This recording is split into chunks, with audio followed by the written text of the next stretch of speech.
എൻ്റെ പ്രിയപ്പെട്ടവരെ, ഇപ്പോഴീ ദിവസങ്ങളിലൊക്കെ ആൾക്കാരുടെ കമൻ്റ് എന്നെ കാണുന്നവരൊക്കെ പറയുന്നത്, നമ്മുടെ യൂട്യൂബിൽ നിങ്ങൾ സാക്ഷ്യത്തിന് താഴെയുള്ള കമൻറ്റുകൾ നോക്കിയാൽ മനസ്സിലാകും. സാക്ഷ്യത്തിൻ്റെ നിലവാരം കൂടി വരുന്നെന്ന്. 2024 ആയപ്പോൾ നേരത്തെ 2022-23 ഉള്ളതിനേക്കാളും കുറച്ചുകൂടി ഡീപ്പായിട്ട്, കുറച്ചുകൂടി കാതൽ ആയിട്ടുള്ള വലിയ സാക്ഷ്യങ്ങൾ സംഭവിക്കുന്നു.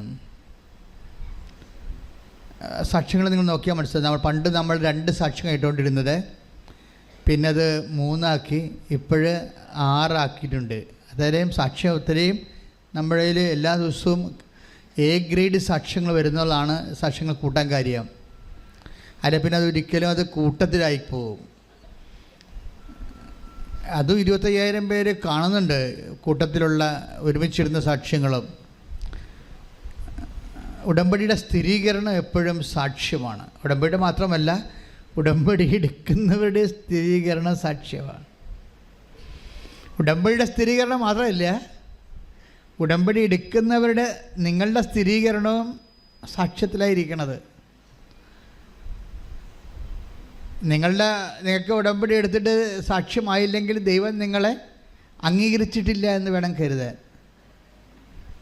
അത് സീരിയസ് വിഷയമാണ്. ഇതുവരെക്കും നിങ്ങൾ ഉടമ്പടി എടുത്തിട്ട്, ചിലർ ഉടമ്പടി ആദ്യത്തെ കാലങ്ങളിലൊക്കെ ഒന്ന് ഉഴപ്പി പതുക്കെ അവിടെ സ്വന്തം സ്വഭാവം കാണിക്കും. തോന്നുമ്പോൾ എഴുന്നേക്കും, അല്ലെങ്കിൽ രോഗി ശുശ്രൂഷകൾ, അല്ലെങ്കിൽ അത് അമ്മയെക്കൊണ്ട്, അല്ലെങ്കിൽ എനിക്ക് സമയമില്ല അമ്മ പോയി കാണാനൊക്കെ പറയും രോഗികൾ. അങ്ങനെ നിങ്ങളുടെ വീട്ടിലുള്ളവരെ കൊണ്ടൊക്കെ ചെയ്യിക്കും. നമ്മൾ റെക്കോർഡൊക്കെ സുവോളജിക്കാർ റെക്കോർഡ് ചെയ്യിക്കത്തില്ല, ബോട്ടണിക്കാരൊക്കെ ഏജൻസികളൊക്കെ ഉണ്ട്. അതുപോലെ ഈ ഏജൻസികളെ കൊണ്ട് ഉടമ്പടി എടുപ്പിക്കരുത് നിങ്ങൾ. അത് അമ്മയായാലും ശരി അപ്പനായാലും ശരി. ഉടമ്പടി is A personal bilateral agreement. അത് നിങ്ങളും ദൈവവും തമ്മിലുള്ള. ഇപ്പം തന്നെ ഞാനേ വേറെ കുറേ കാര്യം പറയാൻ വേണ്ടിയാണ് പ്രാർത്ഥിച്ചുകൊണ്ട് ഇറങ്ങിയപ്പോൾ ഇവിടെ വന്നപ്പോൾ ബൈബിൾ ഇരിക്കണപ്പോൾ നമുക്ക് ദൈവമേ ഈശോ എന്നാ പറയണം നോക്കാം എന്നും പറഞ്ഞുകൊണ്ട് പതുക്കെ ബൈബിളെടുത്ത് ജസ്റ്റ് ഓപ്പൺ ചെയ്ത് പ്രാർത്ഥിച്ച് ഓപ്പൺ ചെയ്തപ്പോൾ എന്താ പറഞ്ഞിരിക്കണത്? കാഴ്ചയില്ലാത്ത മൃഗങ്ങളെ നിങ്ങൾ ബലിയർപ്പിച്ചാൽ അത് തിന്മയല്ലേ? കാഴ്ചകളെക്കുറിച്ച് പറയുകയാണ്. സാക്ഷ്യജീവിതം. പണ്ട് ഇവർക്ക് ഒരു പരിപാടി ഉണ്ടായിരുന്നു യഹൂദന്മാർക്ക്. ഇപ്പം മലാക്കിയാണ് കിട്ടിയത് 1:8, 1:8 വാക്യം. രോഗം ബാധിച്ചതിനെയും അർപ്പിച്ചാൽ അത് തിന്മയല്ലേ? എന്നിട്ട് നിങ്ങൾക്ക് വേണ്ടാത്തത് കൊടുത്താലേ. അങ്ങനെ ചെയ്യും ചില ആൾക്കാർ. ഇവിടെ ചെയ്തിട്ടുണ്ടല്ല, നിങ്ങളോട് സാരി അല്ലെങ്കിൽ വസ്ത്രങ്ങൾ തരാൻ പറഞ്ഞപ്പോൾ നിങ്ങൾ ഈ ശവത്തിന് കൊടുക്കാൻ പറ്റിയ വസ്ത്രങ്ങൾ കൊണ്ടുവന്നിട്ടുണ്ട് ഇവിടെ. ഞാൻ നോക്കിയായിരുന്നു, വസ്ത്രങ്ങളൊക്കെ പോയി. ഞങ്ങളാരും കൊടുക്കത്തില്ല, അതെല്ലാം കത്തിച്ച് കളയാൻ പോവുകയാണ്. കൃപാസനം കൊടുക്കുമെങ്കിൽ ഫസ്റ്റ് ഹാൻഡ്, ആദ്യത്തത്, ഏറ്റവും പുതിയത് അതാണ് കൊടുക്കണം.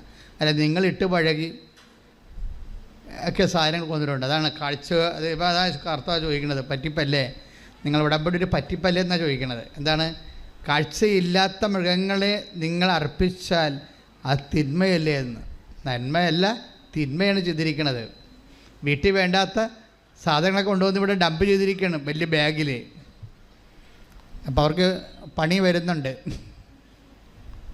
ഇത് ഞാനിപ്പോൾ ആലോചിച്ച് പറഞ്ഞാൽ നിങ്ങൾക്കറിയാമല്ലോ, ഇവിടെ ഇരുന്ന് കർത്താവിൻ്റെ വചനം ഇരിക്കുമ്പോൾ എനിക്ക് വന്ന് ഈശോയ്ക്ക് എന്തോ സംസാരിക്കാനുണ്ടെന്ന് തോന്നിയപ്പോഴും എടുത്തപ്പോഴാണ് മലാക്കി 1:8 കിട്ടിയത്. ശ്രദ്ധിക്കണം കേട്ടോ. അതിങ്ങനെ കാഴ്ചയിൽ മാത്രമല്ല, ഈ ഉടമ്പടി നടപ്പിൽ വരുത്തുന്നതെല്ലാം വളരെ ശ്രദ്ധിക്കണം. ഉടമ്പടി നടപ്പിൽ വരുത്തുന്നത്, ഇപ്പോൾ കഴിഞ്ഞ ദിവസങ്ങളിലൊരു സാക്ഷ്യം ഉണ്ടായി. എനിക്ക് ഇഷ്ടപ്പെട്ട സാക്ഷ്യങ്ങളാണോ? എല്ലാ സാക്ഷ്യവും എനിക്ക് ഇഷ്ടപ്പെടത്തില്ല. ചില സാക്ഷ്യത്തിൽ ഇപ്പോൾ സജ്ജി പണിക്കൻകുടി ഇടുക്കി ഒരു ചെറുകിട കർഷകനും റബ്ബറൊട്ട് തൊഴിലാളിയുമാണ്, പാവപ്പെട്ടവനാണ്. ഞാൻ ഈ പാവപ്പെട്ടവരുടെ ഉടമ്പടി വളരെ പ്രത്യേകിച്ച് ശ്രദ്ധിക്കും. എന്ന് വെച്ച് കഴിഞ്ഞാൽ അവർ 0 ആണല്ലോ, അവർക്ക് സ്വാധീനമില്ല. ബാങ്കിൽ ചെന്ന ലോൺ കിട്ടത്തില്ല. അവർക്ക് വേണ്ടി വാദിക്കാൻ ആരും ഉണ്ടാകത്തില്ല. പക്ഷെ അവർക്ക് കടങ്ങളൊക്കെ ഇരിക്കും. അപ്പം അങ്ങനെയൊക്കെ ഉള്ള ഒരു ഉടമ്പടിയിൽ അത് ഇൻവെസ്റ്റ് ചെയ്യുമ്പോൾ എങ്ങനെ ഇരിക്കും? കാര്യം ഉടമ്പടി രീതി നിങ്ങൾക്കറിയാമല്ലോ. ഉടമ്പടിയിൽ ഇപ്പോൾ ഇൻവെസ്റ്റ് ചെയ്യുന്നവർ പലരും ഒരു 60% ഹൈ എഡ്യൂക്കേറ്റഡ് ആയിട്ടുള്ള ആൾക്കാരും സാധാരണ കോമൺ എഡ്യൂക്കേഷൻ കൂടുതലുള്ള ആൾക്കാരും കാര്യങ്ങൾ ബുദ്ധിപരമായിട്ട് പഠിച്ച് വളരെ കൃത്യമായിട്ട് ഇൻവെസ്റ്റ് ചെയ്തിട്ട് വലിയ ഹാർവസ്റ്റിംഗ് ഉണ്ടാക്കുന്ന ആൾക്കാരാണ് ഉടമ്പടിയിലുള്ളത്. അപ്പോൾ ഇതിൻ്റെ അകത്ത് ഞാൻ എൻ്റെ ഇച്ഛാഭംഗങ്ങളിലൊന്നും ഈ പാവപ്പെട്ടവന് ഇതിൻ്റെ അകത്ത് വല്ല മാർഗമുണ്ടോ? കാര്യം കൃപാസനം പണ്ട് വളരെ പാവപ്പെട്ടവരുടെ ധ്യാനകേന്ദ്രമായിരുന്നു. ഒത്തിരി ഞാനിപ്പോൾ ഈ 2000-ലൊക്കെ വരുമ്പോഴൊക്കെ വളരെ പാവപ്പെട്ടവർ വരണമായിരുന്നു. അപ്പോൾ അവർക്കൊക്കെ ഒരു ആശ്വാസം കിട്ടുമ്പോൾ എനിക്ക് ഭയങ്കര സന്തോഷമായിരുന്നു. എന്നുവെച്ചാൽ എല്ലാത്തിനും സന്തോഷം ഇല്ലെന്നല്ല, പക്ഷേ ഉടമ്പടി ഒരു പാവപ്പെട്ടവന് ചെയ്യാൻ പറ്റണത് അതായത് പ്രശ്നം. കാര്യം ഉടമ്പടിയിൽ ഇപ്പോൾ ജോലിക്കാരൻ രാവിലെ എഴുന്നേറ്റ് വെളുപ്പിനെ 3 മണിക്ക് പോയി റബ്ബർ വെട്ടണം. മത്സ്യത്തൊഴിലാളിയാണെങ്കിലും വെളുപ്പിനെ 3 മണിക്കാണ് കടലിൽ പോണത്. ആ സമയത്തൊക്കെ തണുത്തും വിറച്ചൊക്കെ കടലിൽ പോയി മീന് ഓട്ടം തുടങ്ങുമ്പോൾ തന്നെ ഒരു 12-ാം ഭാഗത്തൊക്കെ എത്തിയാൽ മാത്രമേ 2 മണിക്ക് ഉച്ചയ്ക്ക് 2 മണിക്ക് മീനുകൾ വരാൻ പറ്റത്തുള്ളൂ. അപ്പം അങ്ങനെ സമൂഹത്തിൻ്റെ അടിസ്ഥാന വർഗ്ഗങ്ങളെന്ന് പറയുന്ന ആൾക്കാർ അവർ ഉടമ്പടിയിൽ അവർക്ക് ഇൻവെസ്റ്റ് ചെയ്യാൻ സമയമില്ല. അവർ മിക്കവാറും തോട്ടത്തിലും കാട്ടിലും അതുപോലെ തന്നെ കടലിലും ഒക്കെ ഇരിക്കും. ഞാൻ അവരുടെ സാക്ഷ്യങ്ങൾ ഇങ്ങനെ ശ്രദ്ധിച്ചുകൊണ്ടിരിക്കും. അവർക്ക് ഇൻവെസ്റ്റ് ചെയ്യാൻ സമയമില്ല. അവർക്ക് വാഹനത്തിൽ ഓടിച്ചു പോയി പത്രം എവിടെയെങ്കിലും കൊടുക്കാനുള്ള വാഹനമില്ല. അപ്പം അവരെങ്ങനെ ഈ ഉടമ്പടി ചെയ്യണത്? അതിനെല്ലാം പത്രം വാങ്ങിക്കാൻ അവർക്ക് പൈസ വേണം.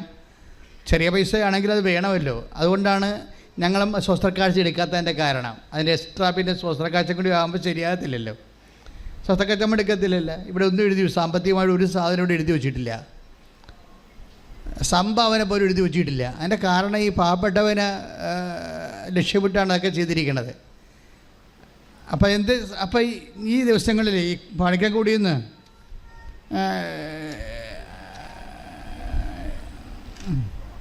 സജി സാക്ഷ്യം പറഞ്ഞപ്പോൾ ഞാൻ ശ്രദ്ധിച്ചു.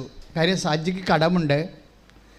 വളരെ കഷ്ടപ്പെട്ട് ജീവിക്കുന്ന ഒരു മലയോര കർഷകനാണ്. അപ്പോൾ അദ്ദേഹത്തിൻ്റെ പ്രശ്നം ഈ കടങ്ങളിങ്ങനെ പരിഹരിക്കാൻ പറ്റുമെന്ന് അദ്ദേഹത്തിന് ഒരു പിടിയില്ല. കാര്യം നമ്മൾ മുമ്പിലൊന്നും കാണുന്നില്ല. നമുക്കിപ്പോൾ ശരിക്കണമെങ്കിൽ വസ്തു വിൽക്കാം, അല്ലെങ്കിൽ പണയം വെക്കാം, സ്വർണം പണയം വെക്കാം, വായ്പ വാങ്ങിക്കാം എന്നൊക്കെ പറഞ്ഞ് നമുക്ക് എന്തെങ്കിലും ഒരു പ്ലാൻ ഉണ്ടാവുക. പ്ലാനിന് പോലും സാധ്യമില്ലാത്തൊരു മനുഷ്യനാണ്.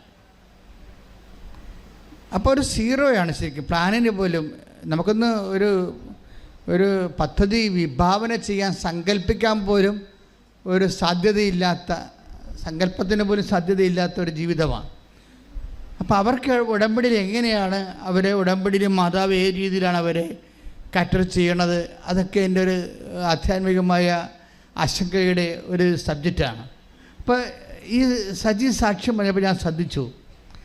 അപ്പോൾ സജി ഉടമ്പടി എടുത്തു കഴിഞ്ഞപ്പോൾ, ഉടമ്പടി എടുക്കണ മുമ്പ് വേറൊരു കൂട്ടുകാരനോട് സംസാരിച്ചപ്പോൾ കൂട്ടുകാരൻ്റെ ഭാര്യ ഇറ്റലിയിൽ പോകണം. അപ്പോൾ കൂട്ടുകാരൻ പറഞ്ഞു, എടാ ഇനിയുള്ള കാലത്ത് നാട്ടിക്കിടന്നൊരു കാര്യമില്ല, ഇങ്ങനെയൊക്കെ വല്ലതൊക്കെ ചെയ്താൽ മാത്രമേ ജീവിക്കാൻ പറ്റത്തുള്ളൂ എന്നൊക്കെ പറഞ്ഞ് ഇവർ തമ്മിൽ ഡയലോഗ് പറയുകയാണ്. പക്ഷേ കൂട്ടുകാരൻ്റെ ഭാര്യ നേഴ്സാണ്. അപ്പം സജിക്കും വൈഫിനെ എവിടെയെങ്കിലും വിടണമെന്നല്ലാതെ ഒറ്റത്തടി കൊണ്ട് ജോലി ചെയ്ത് കടങ്ങളെ പരിഹരിക്കാൻ പറ്റുമോ എന്നുള്ളതിനെക്കുറിച്ച് ഒരു ഐഡിയയുമില്ല. അപ്പോൾ ഒരു ഐഡിയയും ഇല്ലാത്തവൻ്റെ ഐഡിയയാണ് ഈ ഉടമ്പടി എന്ന് പറയണത്. Price the Lord. അപ്പോൾ സജിക്കും തോന്നിയുണ്ട്, ആരെങ്കിലും ഒരാൾ ഇവിടുന്ന് പോയി എവിടെയെങ്കിലും പോയി ജോലി ചെയ്താലേ ഉള്ള കടങ്ങളെ പരിഹരിക്കാൻ, കുഞ്ഞുങ്ങളെ പറ്റി വളർത്താൻ പറ്റത്തുള്ളൂ എന്നുള്ള ഐഡിയ ഉണ്ട്. പക്ഷേ വിദേശത്തൊന്നും പോകാൻ പറ്റത്തില്ല ഈ പറഞ്ഞ പോലെ. കാര്യം വിദേശത്ത് പോകാൻ കുറേ ഡീമെറിറ്റ്സുകളുണ്ട്. ഒന്ന്, സജിയുടെ വൈഫാണ് പോകേണ്ടത്. അവർ നേഴ്സല്ല. 2, അവർക്ക് വിദ്യാഭ്യാസമില്ല. ഇനി നേഴ്സുമല്ല, വിദ്യാഭ്യാസം ഇല്ലെങ്കിലും പിന്നെ എന്താ, അവർക്ക് വയസ്സ് 45 കഴിഞ്ഞതാണ്. അപ്പോൾ നോക്കിയേ, ഇയാളിപ്പോൾ എന്ത് സ്വപ്നം കാണാനാ, എന്താലോചിക്കാനാ? അയാൾക്ക് സ്വപ്നം കാണാനുള്ളത് ഉടമ്പടി മാത്രമേ ഉള്ളൂ. പക്ഷേ അയാൾ ആ ഉടമ്പടി വന്ന് ഇനി മാതാവ് എന്തെങ്കിലും ചെയ്യട്ടെ, ഞാൻ ചിന്തിച്ചിട്ട് ഒരു ഐഡിയയും കിട്ടണില്ല, മാതാവ് എന്തെങ്കിലും ചെയ്യട്ടെന്ന് പറയും. കാരണം നമ്മൾ ദൈവത്തിൻ്റെ കയ്യിലേക്ക് ടോട്ടൽ സറണ്ടറാണ്. ഉടമ്പടി എന്ന് പറയുന്നത് എന്താ? നിങ്ങൾക്ക് എന്താ സംഭവിച്ചിരിക്കണമെന്ന് അറിയാവോ? നിങ്ങൾ ഇത് ഒരുതരം പോഴം കളിയായിട്ട് ഒക്കട്ടെ എന്നുള്ള രീതിയിൽ അത് പതുക്കെ നിങ്ങളിതിൻ്റെ അകത്ത് ഊർജം ഇൻവെസ്റ്റ് ചെയ്യണില്ല. ഒരു ചട്ടപ്പടി പ്രോഗ്രാം പോലെ സാമ്പ്രദായിക ഉടമ്പടിയായിട്ട് ഇങ്ങനെ അനുഷ്ഠാന കർമ്മം പോലെ വഴിപാട് പോലെ ആക്കി തീർക്കുകയാണ്. അങ്ങനെ വന്നാൽ ഇത് കത്തത്തില്ല. ഉടമ്പടി അങ്ങനെയുള്ള ഒരു വാദപ്പനി വരുന്ന ആൾക്കാർക്ക്, ആധ്യാത്മിക വാദപ്പനി ഉള്ളവർക്ക് ചെയ്യാൻ പറ്റിയ സംഭവമല്ല ഇത്. വേണ്ടത് സത്യസന്ധതയാണ്. ഉടമ്പടിയിൽ ആദ്യം വേണ്ടത് വിശ്വസ്തത, സത്യസന്ധത. ഇത്രയും സംഭവമാണ് വേണ്ടത്. പിന്നെ ഇത്തിരി സത്യസന്ധത ഇത്തിരി കൂടിയ കുഴപ്പമൊന്നും വരത്തില്ല. അത് നന്മയെ ചെയ്യത്തുള്ളൂ. ഇത്തിരി സത്യസന്ധത ദൈവത്തിൻ്റെ തിരുസന്നിധി കൂടിയെന്നും പറഞ്ഞുകൊണ്ട് നമുക്ക് നഷ്ടമുണ്ടായാലും അതിൻ്റെ അകത്ത് ഫലത്തിൽ കുഴപ്പമുണ്ടാകത്തില്ല. ഇപ്പം സജി വന്ന് ഉടമ്പടി ചെയ്തു. എന്താ ചെയ്യുന്നത്? എന്താ ഉദ്ദേശം എന്താണ്? എനിക്കൊരു ഐഡിയയും കിട്ടണില്ല. മാതാവ് എന്തെങ്കിലും മാതാവിൻ്റെ ബുദ്ധിയിൽ ചെയ്യട്ടെ എന്ന് വിചാരിച്ചുകൊണ്ട് മാതാവിന് ടോട്ടൽ സറണ്ടറാണ്. അപ്പോൾ അതായത് നിന്ന് പ്രാർത്ഥിച്ചൊരു മാതാവേ, എൻ്റെ കയ്യിൽ വഴിയൊന്നുമില്ല, വഴിയുണ്ടെങ്കിലും ഒക്കെ ഇതിന് പൈസയും ഇല്ല, ഇങ്ങനെ അതായത് നിങ്ങൾക്കറിയാതെ ഞാൻ ആദ്യ കാലങ്ങളിലൊക്കെ ഉടമ്പടിയെക്കുറിച്ച് പറയുമ്പോൾ ഈശോ എന്നോട് പറഞ്ഞിരുന്നത് ഇത് നോട്ട് ബൈ മെറിറ്റിൽ വർക്ക് ചെയ്യുമെന്നാണ് പറഞ്ഞത്. ഞാൻ അച്ഛനായിട്ട് 38 കൊല്ലമായി. ഉടമ്പടി തരണ 2016 2017 തൊട്ട് എനിക്ക് നോട്ട് ബൈ മെറിറ്റ് വരാൻ കർത്താവ് ഇങ്ങനെ അടയാളപ്പെടുത്താൻ തുടങ്ങി, not by merit but by grace എന്ന്. പക്ഷേ ഇത് കേട്ട് അച്ഛന്മാർ വേണമെങ്കിൽ എന്നെ വേണമെങ്കിൽ വിലക്കാൻ പറ്റും. എന്താ കാര്യം? Not by merit but by grace എന്ന് പറയുന്നത് Ephesians 2:8 ഒരു ഗോസ്പൽ ഫോർമുലയാണ്. അതെന്ത് വേണ്ട? അത് നിത്യരക്ഷയ്ക്ക് വേണ്ടിയുള്ളതാണ്. മനുഷ്യൻ്റെ നിത്യരക്ഷയില്ലേ, നിത്യതയ്ക്ക് വേണ്ടി ദൈവം കണ്ടുപിടിച്ച ഫോർമുലയാണ്. നിങ്ങളുടെ യോഗ്യത കൊണ്ടല്ല, ദൈവത്തിൻ്റെ കൃപ കൊണ്ടാണെന്ന്. യേശുക്രിസ്തു തന്നെ വിശുദ്ധമായ രക്തത്തെ വീണ്ടെടുക്കപ്പെട്ട നിത്യതയ്ക്ക് വേണ്ടി നമുക്ക് വില കൊടുക്കാൻ നമ്മുടെ കയ്യിൽ അതിന് പറ്റിയ ഉരുപ്പടി വിലയില്ല. അപ്പം നമുക്കത് ഈ ജന്മത്തിൽ കൊടുത്തു തീർക്കാൻ പറ്റത്തില്ല എന്നുണ്ടെങ്കിൽ ദൈവത്തിൻ്റെ മുമ്പിലുള്ള ഓപ്ഷൻ എന്താണ്? ബട്ട് ബൈ ഗ്രേസ്, ദൈവത്തിൻ്റെ കൃപ നമുക്ക് നൽകുക എന്നുള്ളതാണ്. അപ്പോൾ ആ ഫോർമുലയിൽ നിന്നാണ് പരിശുദ്ധാത്മാവ് പൗലോസിന് കൈമാറിക്കൊടുത്തത്. രക്ഷ നിങ്ങളുടെ സമീപത്തുണ്ട്, അത് ലഭിക്കണത് നിങ്ങളുടെ യോഗ്യത കൊണ്ടല്ല, ദൈവത്തിൻ്റെ കൃപ കൊണ്ടാണെന്ന്. ഉടമ്പടി കാലം വന്നപ്പോൾ കർത്താവ് എന്ത് ചെയ്ത്? നിത്യതയ്ക്ക് വേണ്ടിയുള്ള ഫോർമുല അനുദിന ജീവിതത്തിന് വേണ്ടിയാക്കി ആപ്ലിക്കേറ്റ് ചെയ്ത് എനിക്ക് തന്നാണ്. അപ്പോൾ ഞാൻ അന്ന് പോലും സംസാരിക്കാൻ തുടങ്ങി. ഉടമ്പടി വർക്ക് ചെയ്യാൻ പോണതെല്ലാം നോട്ട് ബൈ മെറിറ്റിലാണ്. നിങ്ങളുടെ കഴിവിലല്ല, നിങ്ങളുടെ വിദ്യാഭ്യാസത്തിലല്ല, നിങ്ങളുടെ ആരോഗ്യത്തിലല്ല, നിങ്ങളുടെ എക്സ്പീരിയൻസിലല്ല, കർത്താവിൻ്റെ കൃപയിലാണെന്ന്. ഞാനത് പറയാൻ തുടങ്ങിയതിന് ശേഷം കർത്താവ് ആ രീതി ഒത്തിരിയേറെ അനുഭവങ്ങൾ തരാൻ തുടങ്ങി. അപ്പോൾ എനിക്ക് മനസ്സിലായി നിത്യതയ്ക്ക് വേണ്ടി മാത്രമുള്ള ജീവിത ഫോർമുലയല്ല ഇത്, അനുദിന ജീവിതത്തിനും ഇത് തന്നെയാണ് ആപ്ലിക്കേഷൻ എന്ന് പറഞ്ഞത്. ശ്രദ്ധിക്കട്ടെ. Hallelujah. Hallelujah, hallelujah, hallelujah. Yeshua, hallelujah, hallelujah, hallelujah, hallelujah, hallelujah. Yeshua, hallelujah, hallelujah. Krupamadiye, krupamadiye, alavillathil krupamadiye, krupamadiye, krupamadiye,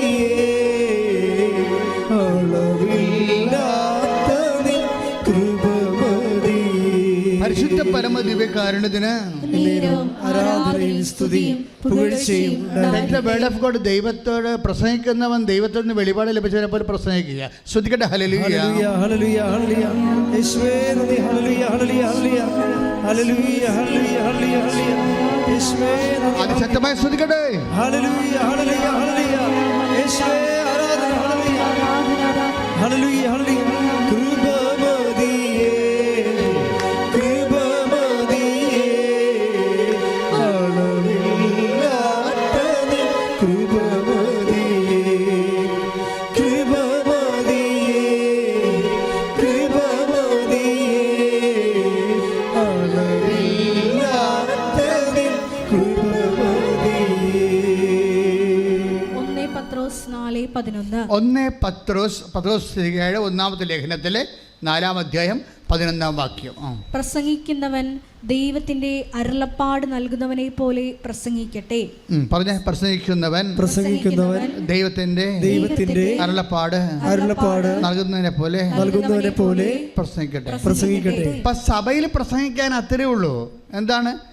ദൈവത്തിന്റെ അരുളപ്പാടാണ് പറയുന്നത് ജനങ്ങളോട്. പ്രസംഗിക്കുന്നവൻ കർത്താവിൽ നിന്ന് ദൈവത്തിൽ നിന്ന് അരുളപ്പാട് ലഭിച്ചവനെ പോലെ പ്രസംഗിക്കട്ടെ. അടുത്ത വചനം എന്താ? ശുശ്രൂഷിക്കുന്നവൻ. Praise the Lord. ശുശ്രൂഷിക്കുന്നവൻ. പറഞ്ഞേ, ശുശ്രൂഷിക്കുന്നവൻ ദൈവത്തിൽ നിന്ന് ലഭിച്ച ശക്തി കൊണ്ട് എന്ന പോലെ ശുശ്രൂഷിക്കട്ടെ. എന്താ പ്രോബ്ലം? ശുശ്രൂഷിക്കണമെങ്കിൽ എന്താ വേണ്ടത്? ശക്തി വേണം. നമ്മുടെ ഈ ഉടമ്പടിയിലുള്ള എല്ലാ പരിശുദ്ധ പ്രവർത്തനങ്ങളും ശക്തിയിലാണ് ചെയ്യേണ്ടത്. അതുകൊണ്ടാണ് ഈ പ്രയറിൻ്റെ അകത്ത് ഈ ഉടമ്പടിയുടെ പ്രയർ കണ്ടൻറ്റിൻ്റെ പ്രധാനപ്പെട്ട ഉദ്ദേശം ശക്തിയാണ്. നമ്മളെ ശക്തിപ്പെടുത്തുന്നത് പരിശുദ്ധാത്മാവാണ്, അല്ലേ? നമ്മളെ പരിശുദ്ധാത്മാവാണ് ശക്തിപ്പെടുത്തുന്നത്. അതിൻ്റെ ഒരു കാരണം പ്രാർത്ഥനയാണ്. ഇതിനകത്ത് പ്രത്യക്ഷീകരണ പ്രാർത്ഥന എന്ന് പറയുമ്പോൾ എല്ലാ പ്രാർത്ഥനയ്ക്കും നമ്മുടേതായിട്ടുള്ള ഒരു മേക്കിങ്ങാണ് ഉള്ളത്. പക്ഷേ പ്രത്യക്ഷീകരണ പ്രാർത്ഥന അമ്മ തന്നിരിക്കുന്ന കാരണം 50% അമ്മ ഇതിൻ്റെ അകത്ത് പ്രൊമോട്ട് ചെയ്യും, ഇൻവെസ്റ്റ് ചെയ്യും. ഇതൊക്കെ എളുപ്പമാണ് പ്രത്യക്ഷീകരണ പ്രാർത്ഥന. അപ്പോൾ പ്രത്യക്ഷീകരണ പ്രാർത്ഥന വന്നു കഴിഞ്ഞാൽ നമ്മുടെ ഒരു ആവശ്യമല്ലത്. അമ്മയുടെ പ്രത്യക്ഷീകരണം സഭ ഏറ്റെടുത്ത് പഠിച്ചിട്ട് ഇതിനുള്ള അന്തർദേശ ലെവലിൽ സമയഘടികാരം നിശ്ചയിച്ചടുത്ത് പ്രത്യക്ഷപ്പെട്ട ദൈവത്തിൻ്റെ തിരുമനസ് ലോകത്തോട് വെളിപ്പെടുത്താൻ വേണ്ടിയുള്ള ദൈവികമായ പദ്ധതിയുടെ ഭാഗമായിട്ടാണ് പ്രത്യക്ഷീകരണ പ്രാർത്ഥന വരുന്നത്. അതുകൊണ്ട് നമ്മുടെ ആവശ്യമല്ലത്, അതാണ്ട് ആവശ്യമാണ്. സമയഘടികാരം നെഞ്ചിൽ ചാർത്തി പ്രത്യക്ഷപ്പെട്ട പരിശുദ്ധ അമ്മയിലൂടെ ദൈവം ലോകത്തിന് കൊടുക്കാൻ ഉദ്ദേശിക്കുന്ന സന്ദേശം എന്താണെന്ന് സഭ ആഗോളപരമായിട്ട് മനസ്സിലാക്കിയിട്ട് ഭൗമിക സഭയോട് കൈമാറ്റം ചെയ്യേണ്ട ദൈവിക രഹസ്യമാണത്.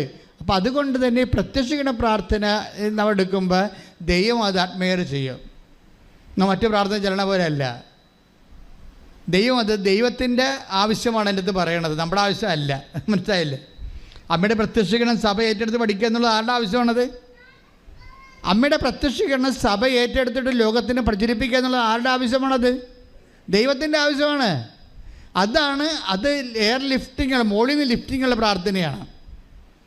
അതുകൊണ്ടാണ് പ്രത്യക്ഷീകരണ പ്രാർത്ഥന ചെല്ലുമ്പോൾ അതിൻ്റെ അംശങ്ങളെല്ലാം മനസ്സിലാക്കി മുട്ടയിൽ നിന്ന് വളരെ വൃത്തിയായിട്ട് ഭക്തിയോടെ ചെല്ലണം. അതെന്താ കാര്യം? നമ്മൾ ഉള്ളുകൊണ്ട് ആഗ്രഹിക്കണം. ഉള്ളുകൊണ്ട് ആഗ്രഹിക്കണം. എന്ത്? പ്രത്യക്ഷ പ്രാർത്ഥന ചെല്ലണതല്ല പ്രശ്നം, ആ ചെല്ലണ കണ്ടൻറ്റ് വൈസ് നമ്മൾ ആഗ്രഹിക്കണം. കർത്താവേ, എങ്ങനെയെങ്കിലും എത്രയും വേഗം അമ്മയുടെ പ്രത്യക്ഷീകരണം സഭ ഏറ്റെടുത്ത് പഠിക്കാൻ ഇടയാകണമെന്ന്. കാര്യം ഇത് സാധാരണ ഒരു പ്രത്യക്ഷീകരണമല്ല. ഒരു ബന്ധിഞ്ഞ കൊന്തയെ വെച്ച് മാതാവ് പ്രത്യക്ഷപ്പെടുന്നതല്ല. സമയഘടികാരം നെഞ്ചിൽ ചാർത്തിയിട്ട് ദുരന്തമുണ്ടാകാൻ പോലും പ്രാർത്ഥിക്കണമെന്ന് പറയുമ്പോൾ അന്ത്യകാല സന്ദേശമാണ്. അത് ഉറപ്പല്ലേ? സമയം എന്ന് പറയുമ്പോൾ സമയം തീരാൻ നിൽക്കുകയല്ലേ. 10:08 സൂചി എന്ന് പറയുമ്പോൾ 1.25 മണിക്കൂറാണ് ഇനി യാമമുള്ളത്. അപ്പോൾ അതിനുള്ളിൽ എല്ലാ മനുഷ്യരിലേക്കും ദൈവത്തിൻ്റെ വചനം എത്തിച്ചേരണം. അനുദപിക്കാൻ ദൈവം പ്രത്യേക അനുഗ്രഹം കൊടുത്തിരിക്കുന്നവർക്ക് അവസരം കൊടുക്കണം. ഇങ്ങനെ കുറേ ദൈവികമായ ദൗത്യങ്ങൾ ഭൂമിയിൽ നിറവേറാറുണ്ട്. അതൊന്നും ലോക്കലായിട്ടുള്ള കാര്യമല്ല, അതൊരു ആഗോളമായിട്ട് ഗ്ലോബലായിട്ടുള്ള വിഷയമാണ്. It will take time. അതിന് നല്ല പ്രാർത്ഥന ആവശ്യമുണ്ട്, അത് നല്ലൊരു പ്രാർത്ഥന ആവശ്യമുണ്ട്. അപ്പം അതുകൊണ്ട് ആ പ്രാർത്ഥനയിലേക്ക് വരുന്നതിൻ്റെ ഭാഗമായിട്ട് നിങ്ങൾ ദൈവത്തിൻ്റെ പദ്ധതികളോട് മനസ്സുകൊണ്ട് സന്തോഷത്തോടെയാണ് നിങ്ങൾ മനസ്സായി യോജിച്ചുകൊണ്ടാണ് നിങ്ങൾ ആഗ്രഹിക്കണം. പ്രത്യക്ഷ പ്രാർത്ഥന ചെല്ലുമ്പോൾ ഞാനൊരു പ്രാർത്ഥന ചൊല്ലി. അപ്പോൾ നിങ്ങളുടെ ഉദ്ദേശം എന്താണ്?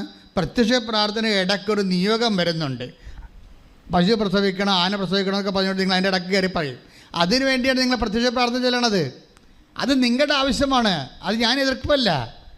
അത് അമ്മ പ്രാർത്ഥന തന്നപ്പോൾ അതിനകത്ത് പറഞ്ഞിട്ടുള്ള കാര്യമാണ് ആൾക്കാരുടെ നിയോഗം പറയാമെന്ന്. പക്ഷേ അത് 50% ഉള്ളൂ. 50% നമ്മുടെ വിഷയമല്ല. 50% ഈ പ്രത്യക്ഷീകരണ പ്രാർത്ഥന ചെല്ലണ ആൾക്കാർ മനസ്സുകൊണ്ട് ചിന്തിക്കണം. എന്താണ്? സമയഘടികാരം നെല്ലിച്ചാർത്തി പ്രത്യക്ഷപ്പെട്ട ദൈവത്തിൻ്റെ തിരുമനസ് എന്താണെന്ന് സഭയ്ക്ക് മനസ്സിലാക്കിക്കൊണ്ട് ഈ പ്രത്യക്ഷീകരണം സഭ പഠിച്ചുകൊണ്ട് ലോകത്തിന് കൈമാറണം എന്ന് വേണ്ടി സ്തുതിക്കട്ടെ.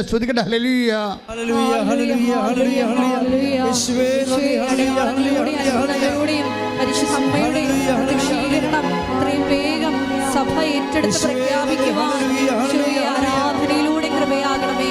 വാഗ്ദാനം പേടകമേ, സ്വർഗീയ പൊന്മലരേ, കൃപാസനത്തിൻ്റെ അമ്മേ, പ്രസാദവരമാതാവേ.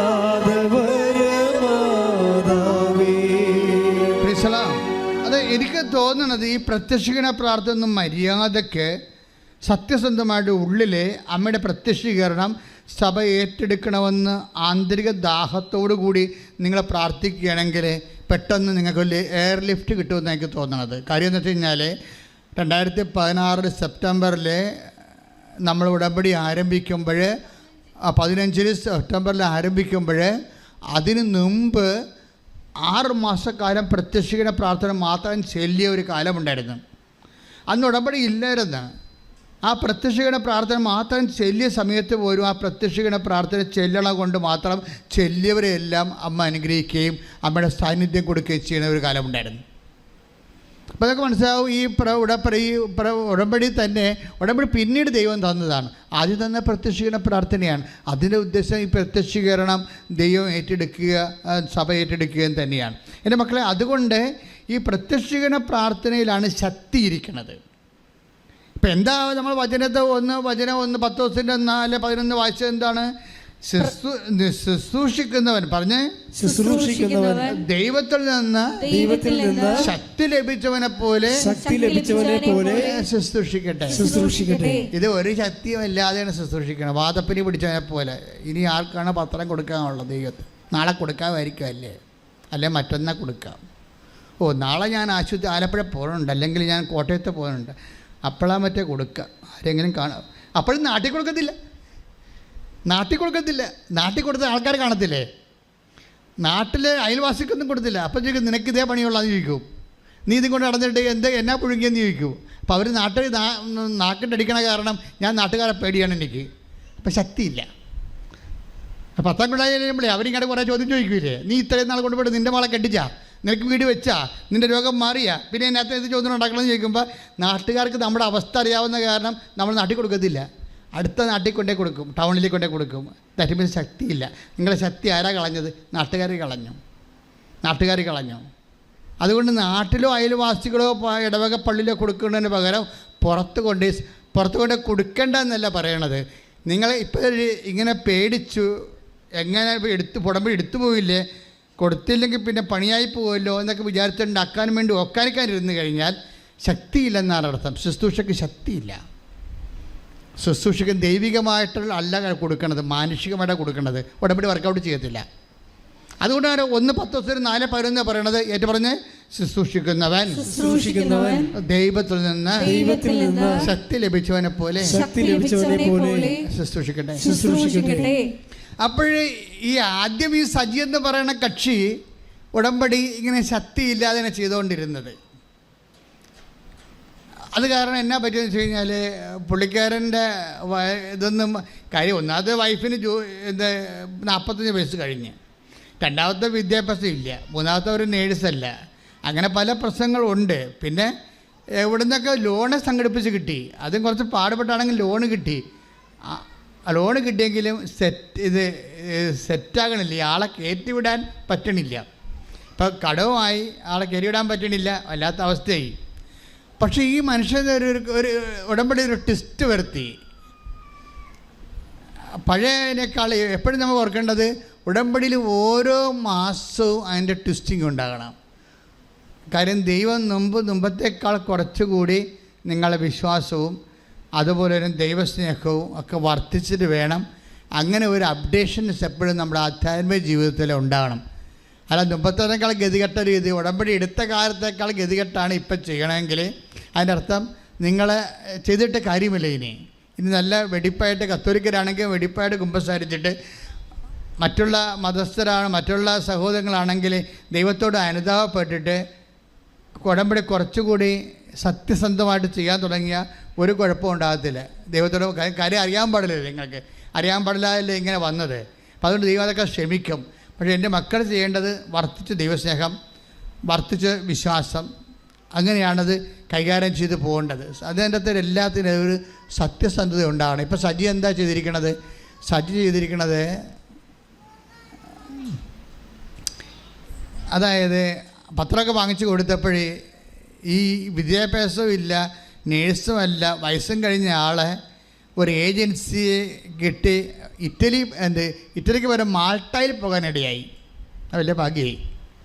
അയാൾ ആ സഹോദരിയെ സംബന്ധിച്ചിടത്തോളം മാൾട്ട വരെ എത്തിയത് ഉടമ്പടിയുടെ ചിറകിലാണ് എത്തിയിരിക്കുന്നത്. അല്ല വേറെ യാതൊരുവിധ മെറിറ്റും അവർക്കില്ല. നോട്ട് ബൈ മെറിറ്റിൽ വർക്ക് ചെയ്യണത്. പക്ഷേ മാൾട്ടയെ ചെന്നിട്ടാണെങ്കിലും പുറത്തിറങ്ങാൻ പറ്റണില്ല. ജോലിയില്ല. 2 ദിവസമേ ജോലിയുള്ളൂ. ഒരു ദിവസം, ഒരാഴ്ച 2 ദിവസമേ ജോലിയുള്ളൂ. 2 ദിവസത്തെ ജോലിയുണ്ട്. അവിടുത്തെ ഭക്ഷണം കഴിക്കുക, വാടക കൊടുക്കുക, ഒരു പിടിയില്ല. അപ്പം ഇന്ന് വിഷമിക്കുകയാണ്. അങ്ങനെ വിഷമിച്ച് പക്ഷേ അപ്പോഴെന്ത് ചെയ്ത് സജിയെ വിളിച്ച് പറഞ്ഞു, ഞാനിവിടെ വീട്ടിൽ കുത്തിരിക്കുകയാണ്, 2 ദിവസമേ, ഒരാഴ്ച 2 ദിവസമേ പണിയുള്ളൂ, അതും 3 മണിക്കൂർ വെച്ചാൽ പണിയുള്ളൂ. ഇങ്ങനെ പോയാൽ എന്ത് ചെയ്യും? നമ്മുടെ കടങ്ങൾ പെരുകുകയല്ലേ, വന്നതും വരാത്തതും കണക്കായി, വന്നത് കൊണ്ട് പലിശ കൂടുകയുള്ളത് ചെയ്യണത്. അങ്ങോട്ടും ഇങ്ങോട്ടും സങ്കടം പറഞ്ഞ് വിഷമിക്കുകയാണ്. പക്ഷേ ആ വിഷമൊന്നും സജിക്കില്ല. സജി വേറെ പരിപാടി ചെയ്ത് സജി അതായത് ഈ ശുശ്രൂഷിക്കുന്നവൻ ദൈവത്തിൽ നിന്ന് ശക്തി ലഭിച്ചവനെ പരിസ്ഥിതി. സജി പോകുന്ന സ്ഥലങ്ങളിലെല്ലാം ഇടുക്കിയിൽ പലയിടത്തും ബംഗാളികൾ വർക്ക് ചെയ്യുന്നുണ്ട്. അതുപോലെ ഇടുക്കി പലയിടത്തും തമിഴന്മാർ വർക്ക് ചെയ്യുന്നുണ്ട് തോട്ടങ്ങളിലൊക്കെ. പുള്ളിക്കാരൻ എന്നാ ചോദിച്ചാൽ മലയാളം പത്രം വാങ്ങിക്കുന്നതിന് പകരം പുള്ളിക്കാരൻ ബംഗാളി പത്രം, ഹിന്ദി പത്രവും അതുപോലെ തമിഴ് പത്രവും മേടിച്ചു. എന്നിട്ട് റബ്ബർ പുള്ളിയുടെ പണി കഴിഞ്ഞിട്ട് പുള്ളി ഇത് കൊണ്ടുപോയി ഒരു ജോലി പോലെ ചെയ്യുകയാണ് കർത്താവിന്. ഇത് ഒരു ജോലി പോലെ ചെയ്യണം. നമുക്ക് ജോലി ചെയ്യണത് കുടുംബം പോറ്റാൻ വേണ്ടിയല്ലേ. അപ്പോൾ നമ്മൾ സീരിയസ് ആയിട്ട് ചെയ്യുമല്ല. അപ്പോൾ കുടുംബം പോറ്റാൻ വേണ്ടി ജോലി ചെയ്യണ പോലെ അതേ ഉദ്ദേശത്തിൽ ശുശ്രൂഷിക്കുന്നവൻ ദൈവത്തിൽ നിന്ന് ശക്തി ലഭിച്ചവനെപ്പോലെ ശുശ്രൂഷിക്കുന്ന കർത്താവ് പറഞ്ഞില്ലേ. അപ്പോൾ അതുകൊണ്ട് തന്നെ ഒരു ജോലി പോലെ ഇത്തിരി കർത്താവുമായിട്ടൊരു ബന്ധമില്ലാത്ത ആൾക്കാരെ തിരഞ്ഞ് കണ്ടുപിടിച്ചിട്ട് അവരോട് ഹിന്ദി പറയാൻ പറയാം, മലയാളം പറയാം, തമിഴ് പറയാൻ പാടില്ലെങ്കിലും ആ മനുഷ്യൻ കർത്താവിൻ്റെ വേല മറ്റുള്ളവർക്ക് ചെയ്യണം. ചെയ്തു കഴിഞ്ഞപ്പോൾ അത് ഇത്തിരി കട്ടി കൂടിയ പണിയല്ലേ.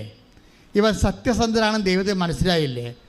ദൈവം ഉടനെ ഒരു പണി ചെയ്യും. നിങ്ങൾക്കറിയാവില്ല, നിങ്ങളെക്കുറിച്ചുള്ള എന്നോട് ചോദിച്ചപ്പോൾ എന്നോട് ആരെയും ചോദിക്കുകയാണ്, അച്ഛാ ബൈബിളിലെ അച്ഛന് ഏറ്റവും ഇഷ്ടപ്പെട്ട അഭിഷേകം കിട്ടിയ വചനം ഏതാണെന്ന് ചോദിച്ചു കഴിഞ്ഞാൽ ഞാൻ പറയാൻ പോണ വചനം 32 സങ്കീർത്തനം 32:12 പറയത്തുള്ളൂ. 32:8 എന്താണ്? നീ നടക്കേണ്ട വഴി നിൻ്റെ മുഖത്ത് നോക്കി ഞാൻ നിന്നെ ഉപദേശിക്കും. Price the Lord. ഒന്ന് പറഞ്ഞേ, നീ നടക്കേണ്ട വഴി നിന്റെ മുഖത്ത് നോക്കി ഞാൻ ഉപദേശിക്കും. അപ്പോഴേ ഈ വചനമാണ് എൻ്റെ മനസ്സിൽ എനിക്ക് ഏറ്റവും അഭിഷേകം കിട്ടിയിരിക്കുന്ന വചനം. അപ്പം നമ്മളെ സംബന്ധിച്ചിടത്തോളം നമ്മൾ നടക്കേണ്ട വഴി നമ്മൾ കണ്ടുപിടിക്കേണ്ട ഒരു കാര്യമില്ല. കർത്താവ് ചോദിച്ചില്ലേ, എന്ത് കുടിക്കും, എന്ത് കഴിക്കും, എന്ത് ധരിക്കട്ടെ. ശ്രദ്ധിക്കട്ടെ. ഹല്ലേലൂയ, ഹല്ലേലൂയ, ഹല്ലേലൂയ, യേശുവേ നന്ദി, ഹല്ലേലൂയ, ഹല്ലേലൂയ, യേശുവേ ആരാധന, ആരാധന, ആരാധന. മത്തായി 6:25 ഞാൻ നിങ്ങളോട് പറയുന്ന എന്ത് ഭക്ഷിക്കും, എന്ത് പാനം ചെയ്യാം, എന്ന് ജീവനെക്കുറിച്ചോ എന്ത് ധരിക്കും, എന്ന് ശരീരത്തെക്കുറിച്ചോ നിങ്ങൾ ഉത്കണ്ഠാകുലരാകേണ്ട. ഭക്ഷണത്തെക്കാൾ ജീവനും വസ്ത്രത്തെക്കാൾ ശരീരവും ശ്രേഷ്ഠമല്ലേ. അപ്പോഴേ നമ്മളെ സംബന്ധിച്ചിടത്തോളം നീ നടക്കേണ്ട വഴി പറഞ്ഞേ, സങ്കീർത്തനം 32:8 എന്താ പറയണത്? നീ നടക്കേണ്ട വഴി. അപ്പൊ ഇത് പറഞ്ഞപ്പോൾ ഞാൻ ഇന്ന് രാവിലെ കുർബാനൊക്കെ അത് ചിന്തിച്ചോണ്ടിരിക്കുകയായിരുന്നു. നീ നടക്കേണ്ട വഴി എന്ന് പറഞ്ഞപ്പോൾ കർത്താവ് പറഞ്ഞ വഴി മാത്രമല്ല, നീ കഴിക്കേണ്ട ഭക്ഷണം, നീ ധരിക്കേണ്ട ഉടുപ്പ്, നീ ചെയ്യേണ്ട ജോലി, നീ വസിക്കേണ്ട വീട്, നീ താമസിക്കേണ്ട ഇടം, എവരിത്തിങ് നിന്റെ കർത്താവിൻ്റെ അടുത്തുണ്ട്. ശ്രദ്ധിക്കട്ടെ. ഹല്ലേലൂയ, ഹല്ലേലൂയ, ഹല്ലേലൂയ, ഹല്ലേലൂയ, ഹല്ലേലൂയ. വലിയ ദൈവിക പദ്ധതികൾ ആരാധനയിലൂടെ ഞങ്ങൾക്ക് വെളിപ്പെടുത്തി തരണം.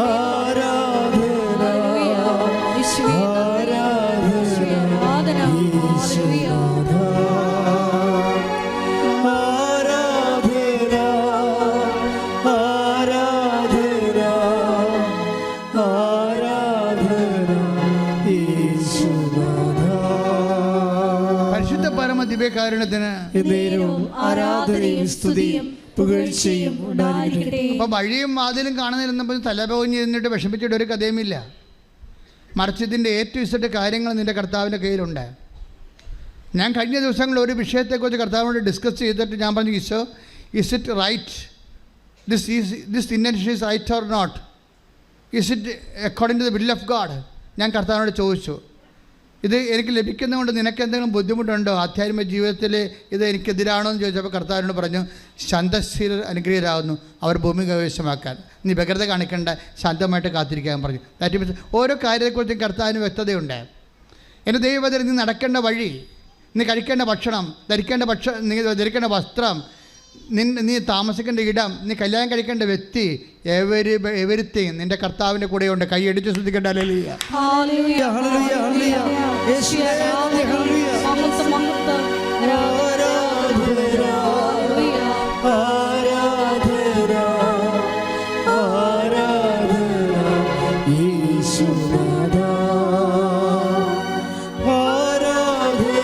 കൈകൾ വീശി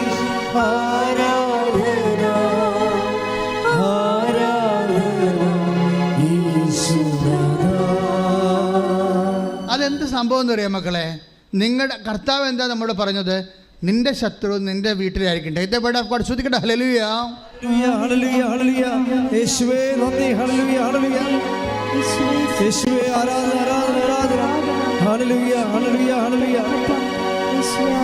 ആരാധന, ആരാധന, ആരാധന യേശുനാഥാ.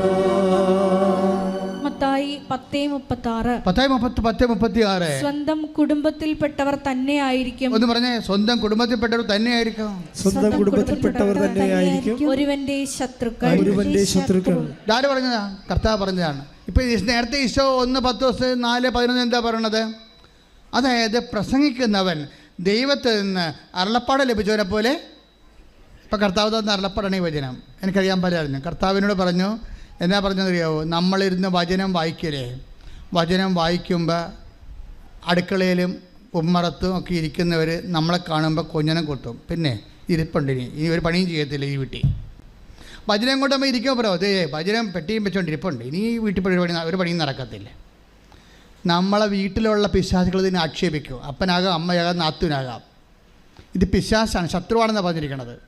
ശത്രുവിനെ തിരിച്ചറിയിക്കണം. നിന്റെ വീട്ടിൽ തന്നെ ഉണ്ട് ശത്രു. ഇതിപ്പോൾ ഈശോ പറഞ്ഞതാണ്. ഒരുവൻ്റെ ശത്രു അവൻ്റെ. നിങ്ങൾക്കൊരു കാര്യം മനസ്സിലാക്കുന്നത്, അതായത് നമ്മൾ ഓരോ വീട്ടുകാർ ഓരോ കാര്യങ്ങൾ പറഞ്ഞ് അങ്ങനെ ചെയ്യണം ഇങ്ങനെ ചെയ്യണം എന്നൊക്കെ പറയും. പക്ഷേ നമ്മളെക്കുറിച്ച് നീ നടക്കേണ്ട വഴി, കഴിക്കേണ്ട ഭക്ഷണം, ധരിക്കേണ്ട വസ്ത്രം എല്ലാം എല്ലാം ദൈവത്തിൻ്റെ കയ്യിലുണ്ട്. അത് വെളിപ്പെട്ട് കിട്ടാൻ വേണ്ടി നമ്മളെന്ത് ചെയ്യണം? കർത്താവിൻ്റെ കൂടെ ഇരിക്കണം കുറേ സമയം. അപ്പോൾ കർത്താവിൻ്റെ കൂടെ ഇരിക്കുമ്പോൾ നമ്മളെ ഇരുത്തത്തില്ല, പിശാച് ഇരുത്തത്തില്ല. പിശാച് അപ്പനിലൂടെ, നാത്തൂനിലൂടെ, അമ്മയിലൂടെ, ആൻറ്റിയിലൂടെ, അരിനിലൂടെ, ആങ്ങളയിലൂടെയൊക്കെ നമ്മൾ സ്ക്രൂ ചെയ്യും. അവളിരുന്നിട്ടുണ്ട്, ഇനി ഒരു പണി നടക്കത്തില്ല വീട്ടിൽ. ഇത്രയും നാൾ ഇതിനെ കുത്തിരുന്ന് എന്ത് നേടി? വല്ല ഭ്രാന്തി പിടിക്കാൻ വേണ്ട, എഴുന്നേറ്റ് പോയെന്ന് പറയും. ആ ബൈബിൾ വായിച്ച ഭ്രാന്തി പിടിക്കുമെന്ന് ആര് പറയും? അപ്പം പറയണം അത് പിശാചാണ്. നിങ്ങൾ മനസ്സിലാക്കണം. ബൈബിൾ വായിച്ച ഭ്രാന്തി പിടിക്കുമെന്ന് ആരെങ്കിലും പറയുന്നുണ്ടെങ്കിൽ നിങ്ങൾ അവരെ ഒന്ന് നോക്കണം. അപ്പനായാലും അമ്മയായാലും ആൻറ്റി ആയാലും ആങ്ങളയായാലും നാത്തൂനായാലും നോക്കണം. ഈ സാധനത്തിന് വാലുണ്ട, ഈ സാധനത്തിന് കൊമ്പുണ്ടെന്ന് നോക്കണം. സാധനം വേറെയാണോ വന്നിരിക്കുന്നത്? കർത്താവ് പറഞ്ഞിട്ടുണ്ട്, എൻ്റെ ശത്രു അവൻ്റെ വീട്ടിൽ തന്നെയായിരിക്കും. എൻ്റെ ദൈവപൈതലെ നീ നടക്കേണ്ട വഴി ദൈവപൈതലാകണത് അങ്ങനെയാണ്. ഞങ്ങളൊക്കെ ആയത് അങ്ങനെയാണ്. ഞാൻ ദൈവപൈതലാണെന്ന് വീമ്പടിക്കുകയല്ല. പക്ഷേ ഞാനൊരു കാര്യം ചെയ്തിട്ടുണ്ടെങ്കിൽ ഇന്ന് വരെ നമ്മളിവിടെ എത്തിയിരിക്കുന്നു. ഞാൻ 38 വർഷമായി കർത്താവിനോട് യാത്ര ചെയ്യണത്. ദൈവത്തോടുള്ള ബന്ധമെന്ന് പറയുന്നത് സംഘാതമായ ബന്ധത്തെക്കാൾ വ്യക്തിപരമായ ബന്ധമാണ്. ആ വ്യക്തിപരമായ ബന്ധത്തിൻ്റെ ശാശ്വതമായിട്ട് ആ വ്യക്തിപരമായ ബന്ധം കൃത്യമാകാൻ വേണ്ടി, ആ വ്യക്തിബന്ധം ആഴമുള്ളാകാൻ വേണ്ടി ദൈവികമായ ഫോർമുല ഉണ്ട്. ദൈവസ്നേഹത്തോടെ, വിശ്വാസത്തോടെ, സത്യസന്ധതയോടെ ദൈവത്തിലേക്ക് തിരിയുമ്പോൾ ദൈവം ആരാണെന്നും ദൈവം എന്ത് നമ്മളോട് കൊണ്ടുണ്ട് എന്ത് തീരുമാനിക്കണമെന്നും നമ്മൾ എങ്ങോട്ട് പോകണമെന്നും എല്ലാം കർത്താവ് വെളിപ്പെടുത്തി തരും. ആ വഴികളിലൂടെയാണ് സഭയെ നമ്മൾ 2000 കൊല്ലങ്ങളായിട്ട് സഭയെ ദൈവം നയിച്ചുകൊണ്ടിരുന്നത് വ്യക്തികളിലൂടെയാണ്. ഓരോരോ കാലഘട്ടങ്ങളിലും നിങ്ങളുമായിട്ട് ദൈവം സംസാരിക്കുന്നതും നിങ്ങളുടെ കുടുംബം, നിങ്ങളുടെ ജീവിതം, നിങ്ങളുടെ മക്കൾ, നിങ്ങളുടെ പ്രൊഫഷൻ, നിങ്ങളുടെ അതിജീവനം എല്ലാം ദൈവം നിങ്ങളിലൂടെയാണ് വെളിപ്പെടുത്തണമെന്നുണ്ടെങ്കിൽ നിങ്ങൾ ദൈവവുമായിട്ട് ഒരു വ്യക്തിപരമായ സഹിത്വം ഉണ്ടാകണം. അത് പ്രവർത്തനം വഴിയാകാം, പ്രാർത്ഥന വഴിയാകാം, ദൈവവചനം വഴിയാകാം, വായന വഴിയാകാം, ശുശ്രൂഷ വഴിയാകാം. പക്ഷേ ഇപ്സഭാത്ത by no means it should be a sincere effect. സത്യസന്ധമായിരിക്കണം. ശ്രദ്ധിക്കട്ടെ. ഹല്ലേലൂയ.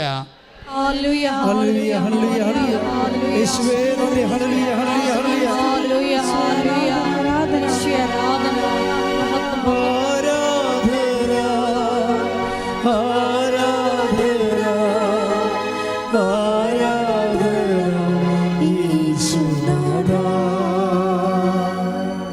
പരിശുദ്ധ പരമ ദിവ്യകാരുണ്യത്തിന് ആരാധനയും സ്തുതിയും പുകഴ്ചയും ഉണ്ടായിരിക്കട്ടെ. അപ്പോൾ ഈ സജി എന്ന് പറയുന്ന വ്യക്തി തമിഴ് പത്രം പഠിച്ച തമിഴന്മാർക്കും ഹിന്ദി പത്രം പഠിച്ച ബംഗാളികൾക്കും കർത്താവിൻ്റെ പേര് ചെയ്യുമ്പോഴേ കർത്താവിനെ അറിയാൻ സാധ്യതയില്ലാത്തവർക്ക് വേണ്ടി പ്രവർത്തിക്കാൻ തീരുമാനിച്ചപ്പോൾ കർത്താവിന് മനസ്സിലായി ആ ഉടമ്പടി സത്യമാണെന്ന് മനസ്സിലായി. എന്ത് ചെയ്ത് ഭാര്യ മാൾട്ടായിരിക്കുക, അന്തോ ഇല്ല കുന്തോ ഇല്ലായിരിക്കുകയാണ്. എന്ത് ചെയ്യണമെന്ന് അറിയാൻ പോലെ ഇരിക്കുക. അപ്പോൾ അവർ ബൈ ചാൻസിൽ അമ്പിളി എന്നും പറഞ്ഞൊരു സ്ത്രീയെ അവർ പരിചയപ്പെട്ടു, മലയാളി. അപ്പോൾ അവരോട് പറഞ്ഞ് ഞാനിങ്ങനെ അകപ്പെട്ടിരിക്കുകയാണ്, എനിക്ക് ആഴ്ച 2 ദിവസത്തെ പണിയാണുള്ളത്, അത് 3 മണിക്കൂർ പണിയേ ഉള്ളൂ, എനിക്ക് ജീവിക്കാൻ പറ്റണില്ല എന്ന് പറഞ്ഞു. അപ്പോൾ അമ്പിളി പറഞ്ഞ് ഒരു കുഴപ്പമില്ല, നിങ്ങൾക്ക് എന്താ വേണ്ടത്? ഞാൻ ഇറ്റലിയിൽ എനിക്ക് ജോലി കിട്ടിയാൽ കൊള്ളാമെന്നുണ്ട്. നിങ്ങൾ ആ സാക്ഷ്യം കേൾക്കണം. ഇവർ നാട്ടിൽ വെച്ച് ഏത് ജോലിക്ക്, ഏത് രാജ്യത്ത്, ഏത് സ്ഥലത്ത് പോയി ജോലി ചെയ്യണമോ ആ സ്ഥലത്തേക്ക് കർത്താവ് അമ്പിളിയിലൂടെ ഇവിടെ കൂട്ടിക്കൊണ്ടു പോകും. ശ്രദ്ധിക്കട്ടെ. ഹല്ലേലൂയ.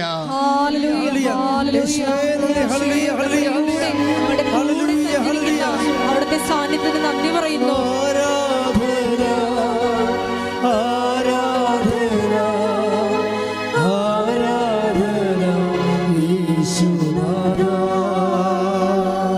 പരിശുദ്ധ പരമ ദിവ്യകാരുണ്യത്തിന്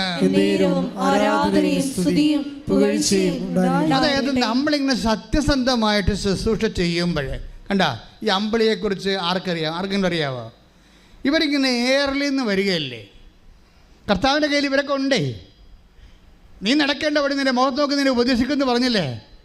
നമ്മൾ സത്യസന്ധമായി ഉടമ്പടി ഇൻവെസ്റ്റ് ചെയ്ത് കഴിയുമ്പോഴേ കർത്താവ് അതിന് പറ്റിയ കറസ്പോണ്ടിങ് ആപ്റ്റ് പേഴ്സണെ കൊണ്ടുവന്ന് പോകും.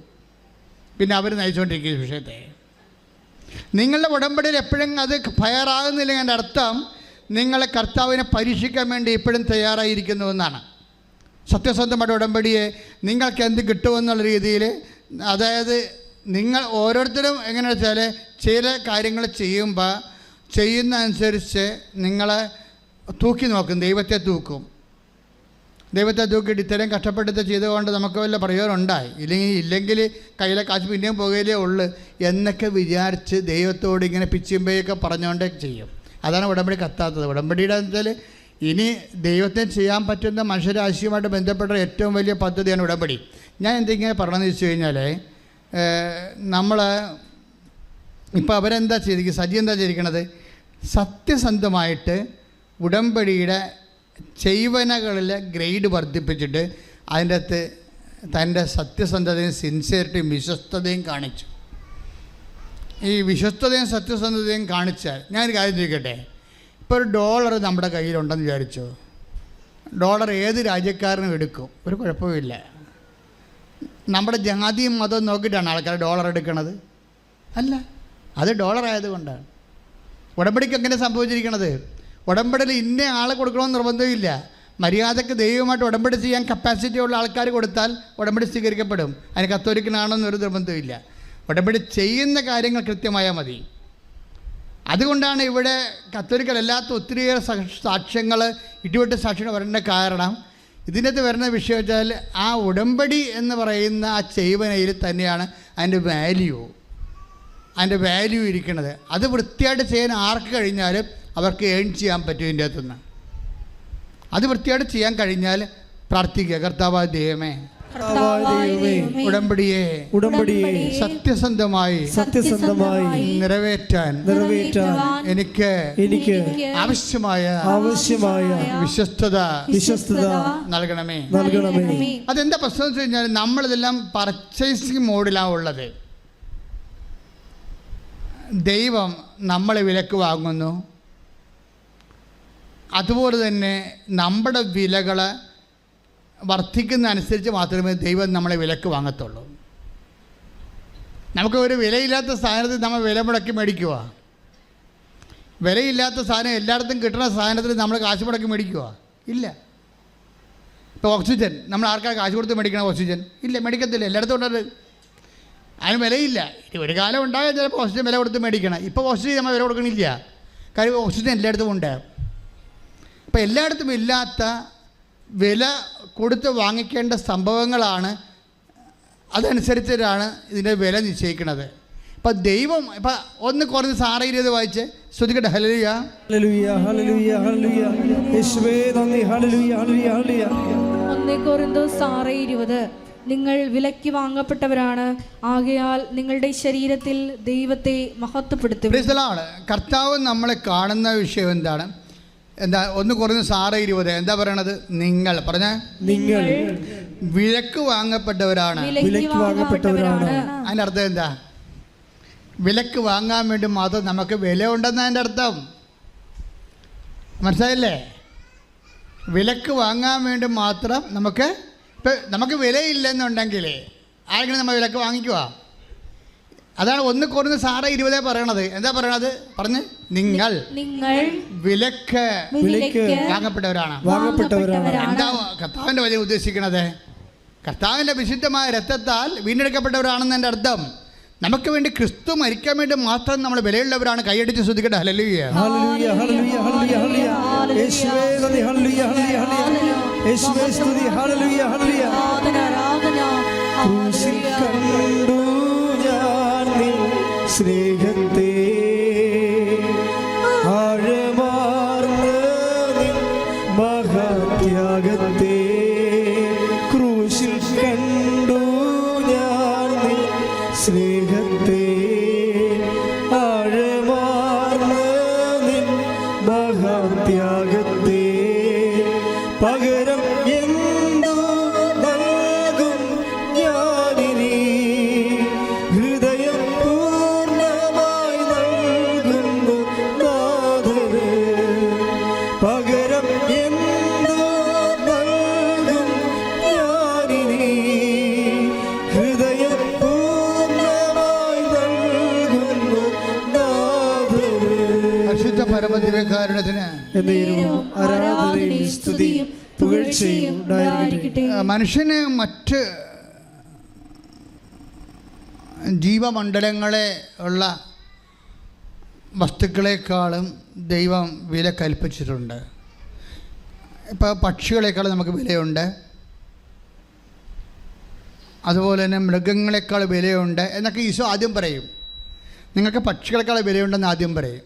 പിന്നെ പറയും നിങ്ങൾക്ക് മൃഗങ്ങളെക്കാൾ വിലയുണ്ടെന്ന് പറയും. പിന്നെ പറയും നിങ്ങൾക്ക് മനുഷ്യരെക്കാൾ വിലയുണ്ടെന്ന് പറയും. അപ്പോൾ വില ഒരു പ്രശ്നമാണ്. Take the word of God.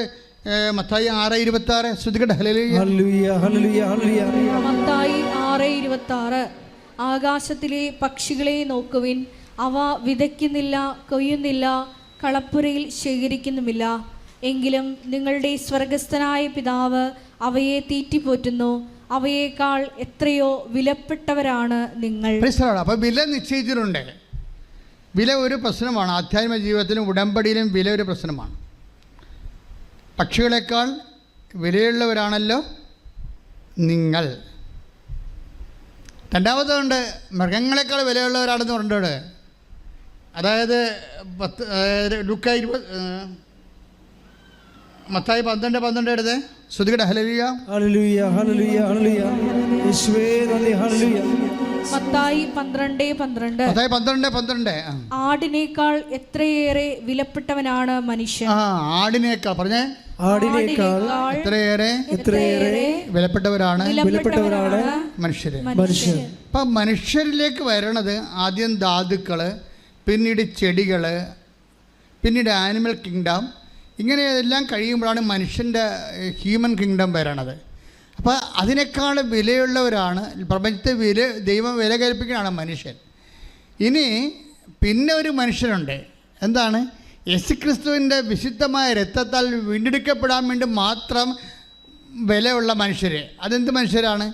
കർത്താവിൻ്റെ ആത്മാവ് ദൈവം നിക്ഷേപിച്ചുള്ള മനുഷ്യർ. അവിടെയാണ് ആത്മാവ് വരണത്. ക്രിസ്തുവിൻ്റെ രക്തത്താൽ നമ്മൾ വീണ്ടെടുക്കാൻ കാരണം എന്താണ്?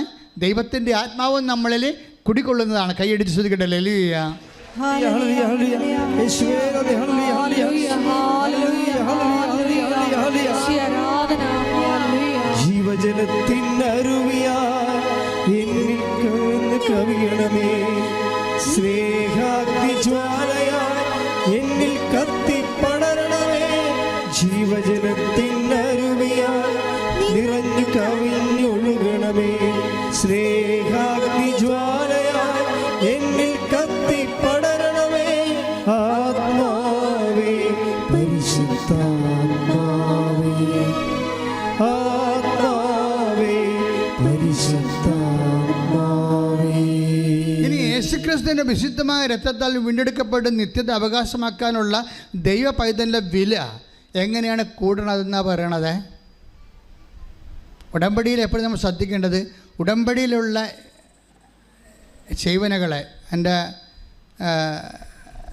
നിവർത്തിക്കൽ മൂലം എന്താണ് അവിടെ ശാസ്ത്രീയമായി സംഭവിക്കുന്നത്?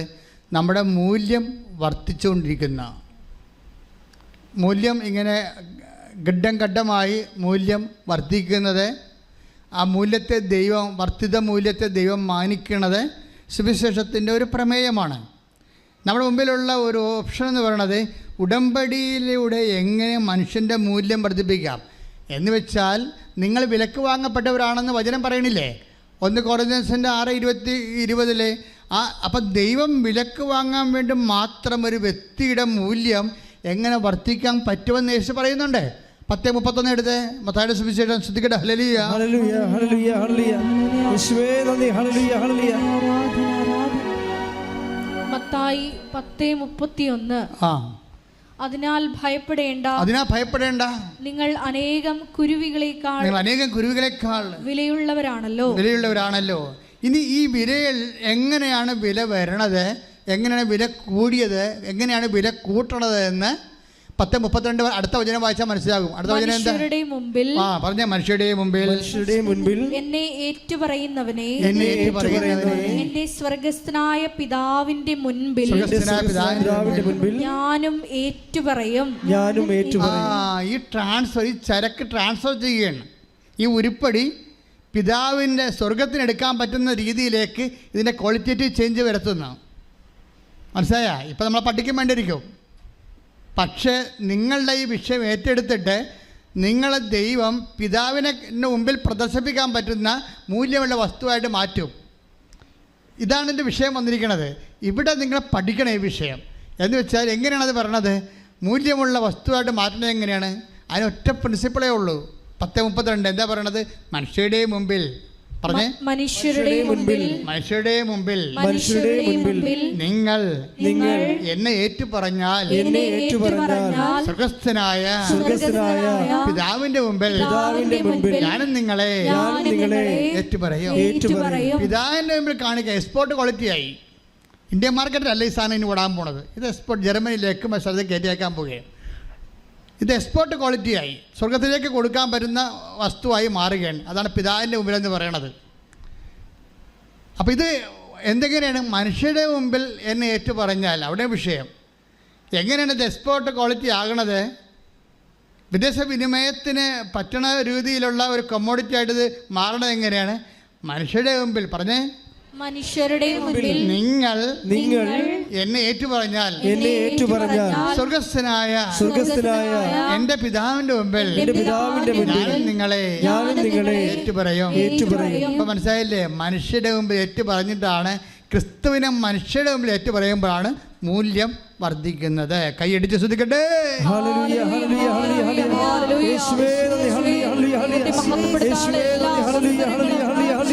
നാമത്തെ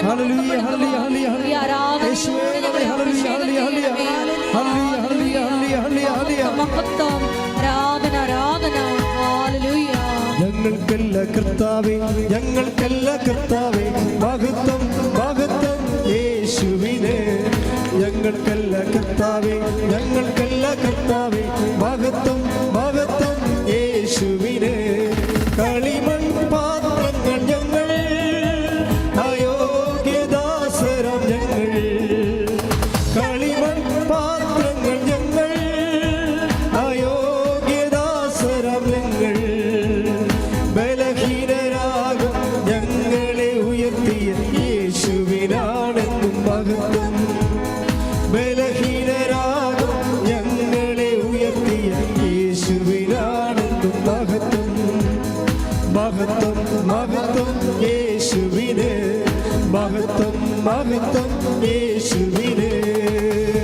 പരിശുദ്ധ പരമദിവ്യകാരുണ്യത്തിന് എന്നേരവും ആരാധനയും സ്തുതിയും പുകഴ്ചയും ഉണ്ടായിരിക്കട്ടെ. അതായത് എപ്പോഴും നമ്മൾ ശ്രദ്ധിക്കേണ്ട കാര്യമാണ്, നമ്മുടെ മുമ്പിലുള്ള സിംഗിൾ ഓപ്ഷൻ ഇത്രയേ ഉള്ളൂ. എന്താണ്? മനുഷ്യരുടെ മുമ്പിൽ യേശുവിനെ നമ്മൾ ഏറ്റുപറയണം. വേറെ ഒരു ഓപ്ഷൻ തന്നിട്ടില്ല. ഒറ്റ ക്വസ്റ്റ്യനേ ഉള്ളൂ. മനുഷ്യർ ഇപ്പം ഞാൻ രോഗിയായിരുന്നു, നിങ്ങൾ എന്നെ സന്ദർശിച്ചു. ഞാൻ ഗൃഹവാസിയായിരുന്നു, നിങ്ങൾ എന്നെ സന്ദർശിച്ചു. എനിക്ക് വിശന്നു, നിങ്ങൾ എനിക്ക് ഭക്ഷണം തന്നു. എനിക്ക് ദാഹത്തിന് എനിക്ക് കുടിക്കാൻ തന്നു. ഞാൻ നഗ്നനായി നിങ്ങൾ എന്നെ ഉടുപ്പിച്ചു എന്നൊക്കെ പറഞ്ഞാലും ബേസിക്കായിട്ട് വാട്ട് ഇസ് ദാറ്റ്?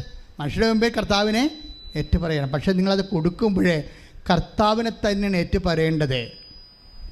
അല്ലാതെ സാരി കൊടുത്തു, ഷർട്ട് കൊടുത്തു, ഭക്ഷണം കൊടുത്തെന്ന് പറയുമ്പോൾ നിങ്ങൾ കൊടുത്ത പോലെയാണ് ഇപ്പോൾ വന്നിരിക്കുന്നത്. പലപ്പോഴും നിങ്ങൾക്ക് ആൾ കളിക്കാനും നിങ്ങൾ കരുണയുള്ള ആളാണെന്ന് മറ്റുള്ളവരെ ബോധിപ്പിക്കാനും അവരോട് നിങ്ങൾക്കൊരു അംഗീകാരം കിട്ടാൻ വേണ്ടി നിങ്ങളെ ക്രിസ്തുവിൻ്റെ മൂടുപടം ചൂടിക്കൊണ്ട് നിങ്ങളുടെ മാനുഷികമായിട്ടുള്ള ഒരു ശുശ്രൂഷ ചെയ്തെങ്കിൽ അത് ഏറ്റുപറച്ചിലല്ല, അത് നിങ്ങളെ ഏറ്റുപറച്ചിലാണ്. എന്നിട്ട് നിങ്ങളവരോട് പറയണം, ഞങ്ങൾ സഹോദര, ഞങ്ങൾ ഇത് നിങ്ങൾക്ക് തരണത് ക്രിസ്തുവിനെ നിങ്ങൾ സ്വീകരിക്കാൻ വേണ്ടിയാണെന്ന് പറയണം. ക്രിസ്തുവിൻ്റെ നാമത്തിലാണ്.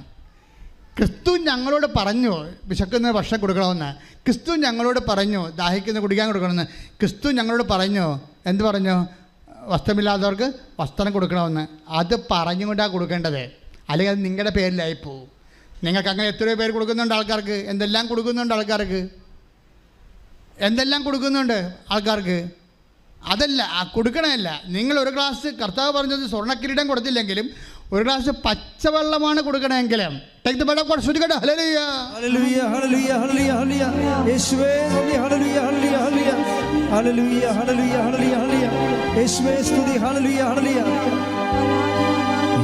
കർത്താവാണെന്നും യേശു ദൈവമാണെന്നും ഞാൻ വിശ്വസിക്കുന്നു, ഞാൻ പ്രഖ്യാപിക്കുന്നു. യേശു കർത്താവാണെന്നും യേശു ദൈവമാണെന്നും ഞാൻ വിശ്വസിക്കുന്നു, ഞാൻ പ്രഖ്യാപിക്കുന്നു. യേശുവേ രക്ഷക കർത്താവേ നാഥരേ, യേശുവേ രക്ഷക കർത്താവേ നാഥരേ. മത്തായി 10:42. ഈ ചെറിയവരിൽ ഒരുവന് പറഞ്ഞോ, ഈ ചെറിയവരിൽ ഒരുവന് ശിഷ്യന് എന്ന നിലയിൽ ഒരു പാത്രം വെള്ളമെങ്കിലും കൊടുക്കുന്നവന് പ്രതിഫലം ലഭിക്കാതിരിക്കുകയില്ലെന്ന് സത്യമായി ഞാൻ നിങ്ങളോട് പറയുന്നു. ചിലപ്പോൾ കൊടുക്കാൻ പറ്റുന്ന ഒരു ഗ്ലാസ് പച്ചവെള്ളമായിരിക്കും, പക്ഷെ അത് കർത്താവിൻ്റെ നാമത്തിൽ കൊടുക്കണം. കർത്താവിൻ്റെ നാമത്തിൽ കൊടുക്കുമ്പോഴാണ് ഈ കൃപയെല്ലാം ഇരിക്കുന്നത് കർത്താവിൻ്റെ നാമത്തിൻ്റെ അടിസ്ഥാനത്തിലാണ്. നമ്മളിപ്പോൾ എന്ത് ചെയ്താലും കർത്താവിൻ്റെ നാമം, കാര്യം യേശുവിൻ്റെ നാമത്തെ മഹത്വപ്പെടുത്തി കഴിയുമ്പോഴാണ് ആ നാമത്തിൽ അടങ്ങിയിരിക്കുന്ന കൃപ നമ്മളിലേക്ക് ഡൗൺലോഡ് ആകണത്. അതെപ്പോഴും നമ്മൾ മനസ്സിലാക്കണം. മഹത്വം ഇരിക്കണം ഇതിനകത്ത്. ഇതെല്ലാം ടെക്നിക്കലാണ് ശരിക്കും പറഞ്ഞാൽ. നമ്മൾ ദൈവത്തെ മഹത്വപ്പെടുത്തി ഒരു ഫോർമുല കണ്ട 4:20 വായിച്ച് 4:20 റോമ ശ്രുതിക്കട്ടെ. ഹല്ലേലൂയ ഹല്ലേലൂയ ഹല്ലേലൂയ ഹല്ലേലൂയ യേശുവേ നന്ദി നന്ദി നന്ദി. ഹല്ലേലൂയ 4:20 ദൈവത്തെ മഹത്വപ്പെടുത്തിക്കൊണ്ട് അവൻ വിശ്വാസത്താൽ ശക്തി പ്രാപിച്ചു. വിശ്വാസത്തിന്റെ പ്രവൃത്തികളിലൊക്കെ ശക്തി പ്രാപിക്കുന്നത് എങ്ങനെയാണ്? ദൈവത്തെ മഹത്വപ്പെടുത്തിക്കൊണ്ടാണ്. അപ്പം നേരത്തെ പറഞ്ഞില്ലേ, ശക്തി പ്രാപിക്കുക എന്ന് വെച്ച് കഴിഞ്ഞാൽ 1 കൊരിന്ത്യർ 1 4:11 എന്താ പറയണത്? ശുശ്രൂഷിക്കുന്നവൻ ദൈവത്തിൽ നിന്ന് ശക്തി ലഭിച്ചവനെ പോലെ ശുശ്രൂഷിക്കട്ടെ. ദൈവത്തിൽ നിന്ന് ശക്തി ലഭിക്കണം എങ്ങനെയാണ്? ദൈവത്തെ മഹത്വപ്പെടുത്തി ദൈവത്തിൻ്റെ നാമത്തിൽ പ്രവർത്തിക്കുമ്പോഴാണ്. ശ്രുതിക്കട്ടെ ഹല്ലേലൂയ ഹല്ലേലൂയ ഹല്ലേലൂയ ഹല്ലേലൂയ ഹല്ലേലൂയ യേശുവേ നന്ദി. ഹല്ലേലൂയ ഹല്ലേലൂയ ഹല്ലേലൂയ ഹല്ലേലൂയ യേശുവേ സ്തുതി. ഹല്ലേലൂയ ശക്തി പ്രാപിക്കുവാൻ ഈ ആരാധനയിലൂടെ അഭിഷേകിച്ചു നിന്നെ പോലൊരു ദൈവമില്ല. ഉന്നതനേ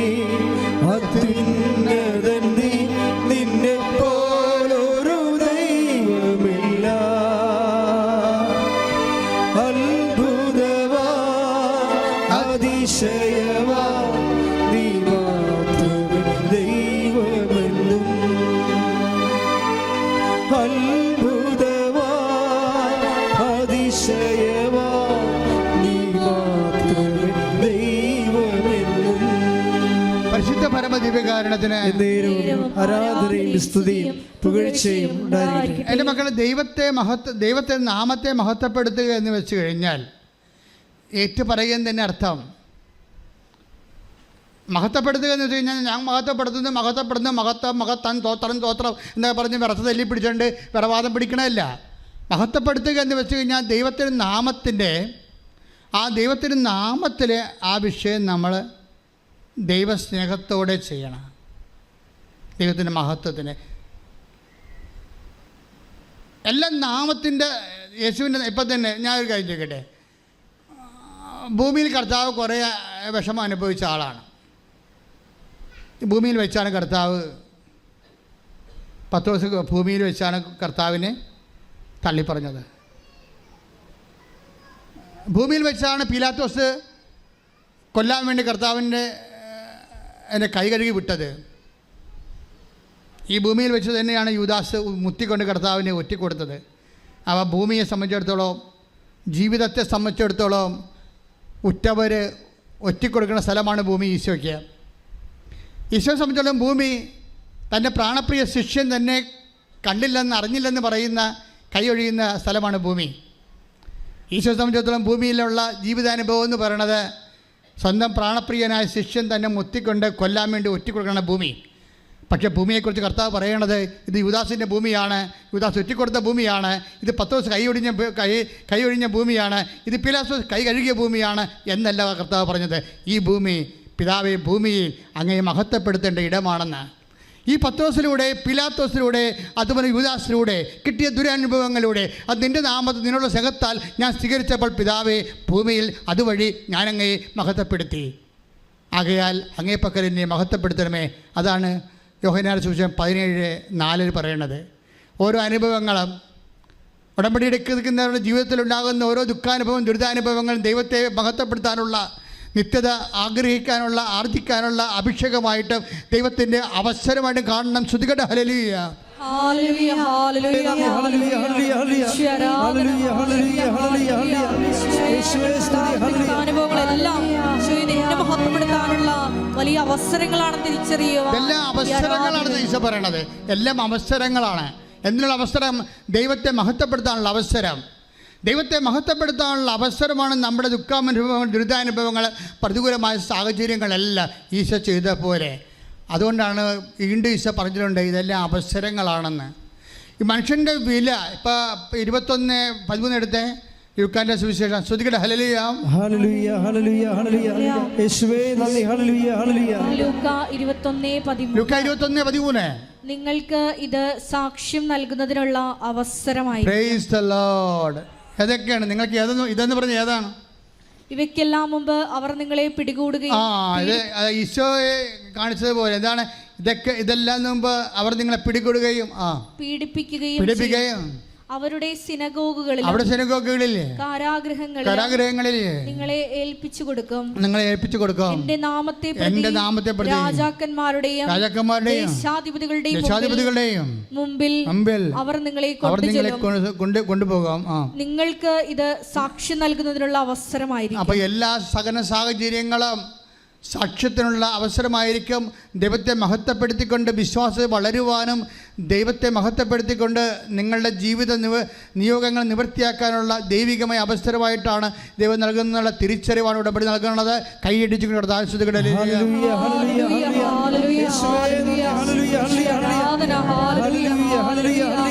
ജീവിതത്തിന്റെ പ്രതിസന്ധി കാലഘട്ടങ്ങളില്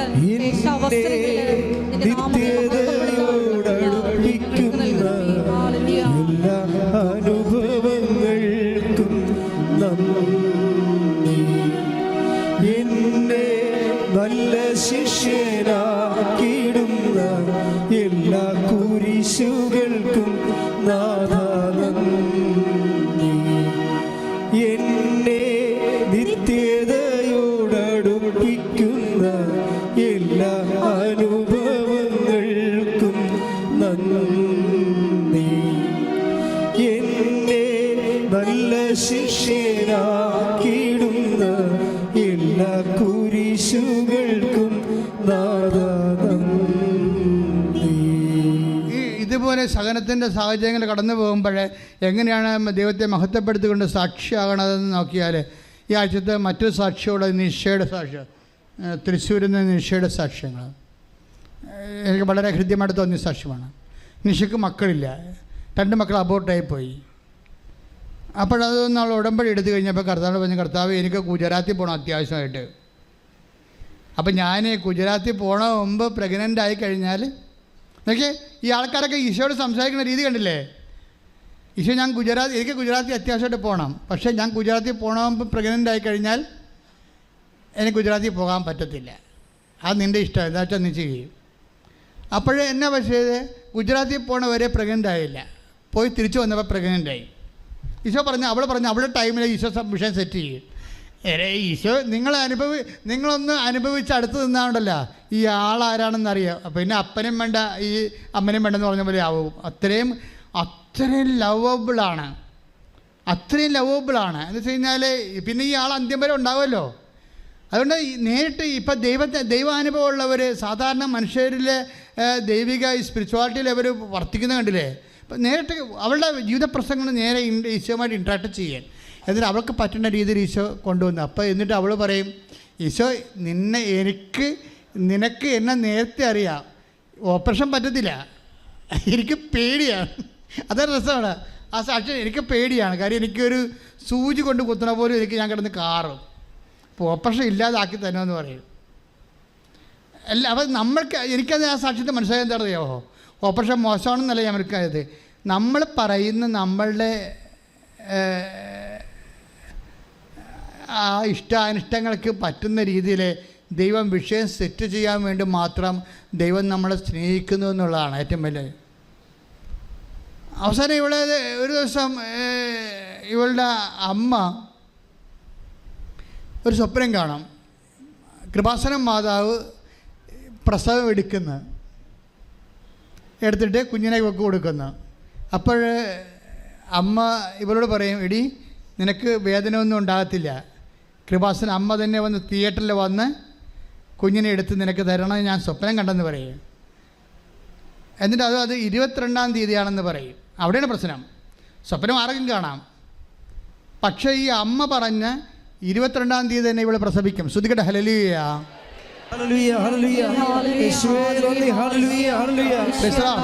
അതായത് ഈ വിഷയം എന്ന് വെച്ച് കഴിഞ്ഞാൽ നാം നോക്കിയേ, ഒരു മനുഷ്യൻ്റെ ജീവിതത്തിൽ ചെറുതും വലുതുമായിട്ടുള്ള ഇമോഷണലായിട്ടുള്ള എല്ലാ സിറ്റുവേഷനെയും ഉടമ്പടി കവർ ചെയ്യുകയാണ്. 22-ാം തീയതിയാണെന്ന് അമ്മയോട് പറഞ്ഞു കൊടുത്തു, അവളുടെ അമ്മയോട് പറഞ്ഞു കൊടുത്ത്, അവളുടെ അമ്മ അവളോട് പറഞ്ഞു 22-ാം തീയതിയാണെന്ന് പ്രസവിക്കുമെന്ന് അമ്മ പറഞ്ഞിട്ടുണ്ട്, വേദന തോന്നത്തുമില്ലെന്ന് പറയും. അവൾ സാധാരണ ഓപ്പറേഷൻ അല്ലാതെ പ്രസവിച്ചിട്ട് പോലും വേദന തോന്നില്ല, ഒരു സൂചിക്കുത്ത് പോലും തോന്നിയില്ല. അതിന് അഭിഷേകമുണ്ട് പ്രത്യേക ദൈവത്തിൻ്റെ കയ്യിൽ.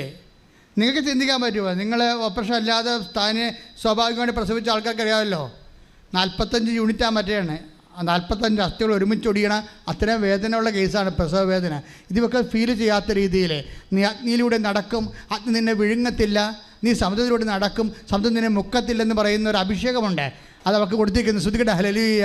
യേശുവേ സ്തോത്രം. ഹല്ലേലൂയ ഹല്ലേലൂയ ഹല്ലേലൂയ യേശുവേ ഹല്ലേലൂയ ഹല്ലേലൂയ ഹല്ലേലൂയ ഹല്ലേലൂയ ഹല്ലേലൂയ. വിരിതിയിൽ വീണാലും അവിടെ ഞാൻ ഏകനല്ല, വിരിതിയിൽ വീണാലും അവിടെ ഞാൻ ഏകനല്ല, വീഴുന്നത് തീരല്ല എൻ്റെ യേശുവിൻ കരങ്ങളില, വീഴുന്നത് തീരല്ല എൻ്റെ യേശുവിൻ കരങ്ങളില. അതിനെന്താ ഇവളെ ഈ അഭിഷേകം കിട്ടാൻ കാരണം വെച്ച് കഴിഞ്ഞാൽ അവളുടെ കയ്യിരിപ്പ് കൊണ്ടാണ്. ഇവള് തിയേറ്ററിലോട്ട് ഇവളെ കുന്തിക്കൊണ്ട് പോയപ്പോൾ തന്നെ ഇവളോട് നേരത്തെ ഡോക്ടർ പറഞ്ഞ് ഈ കാശുരൂപം കൊഞ്ചൊന്നും എടുക്കാൻ പറ്റത്തില്ലെന്ന് പറഞ്ഞ്. അവൾ മിണ്ടിയില്ല. ഡോക്ടർ അങ്ങോട്ടേക്ക് എടുത്ത് കഴിഞ്ഞപ്പോൾ സൂത്രത്തെ അവളെ കാശുരൂപം കയ്യിലെടുത്ത് പിടിച്ചു. എന്നിട്ട് ഈ പ്രസവത്തിൻ്റെ സമയത്ത് മുഴുവൻ ഉടമ്പടി കാശുരൂപം ഇങ്ങനെ മുറുക്കി പിടിച്ചിരിക്കുകയാണ്.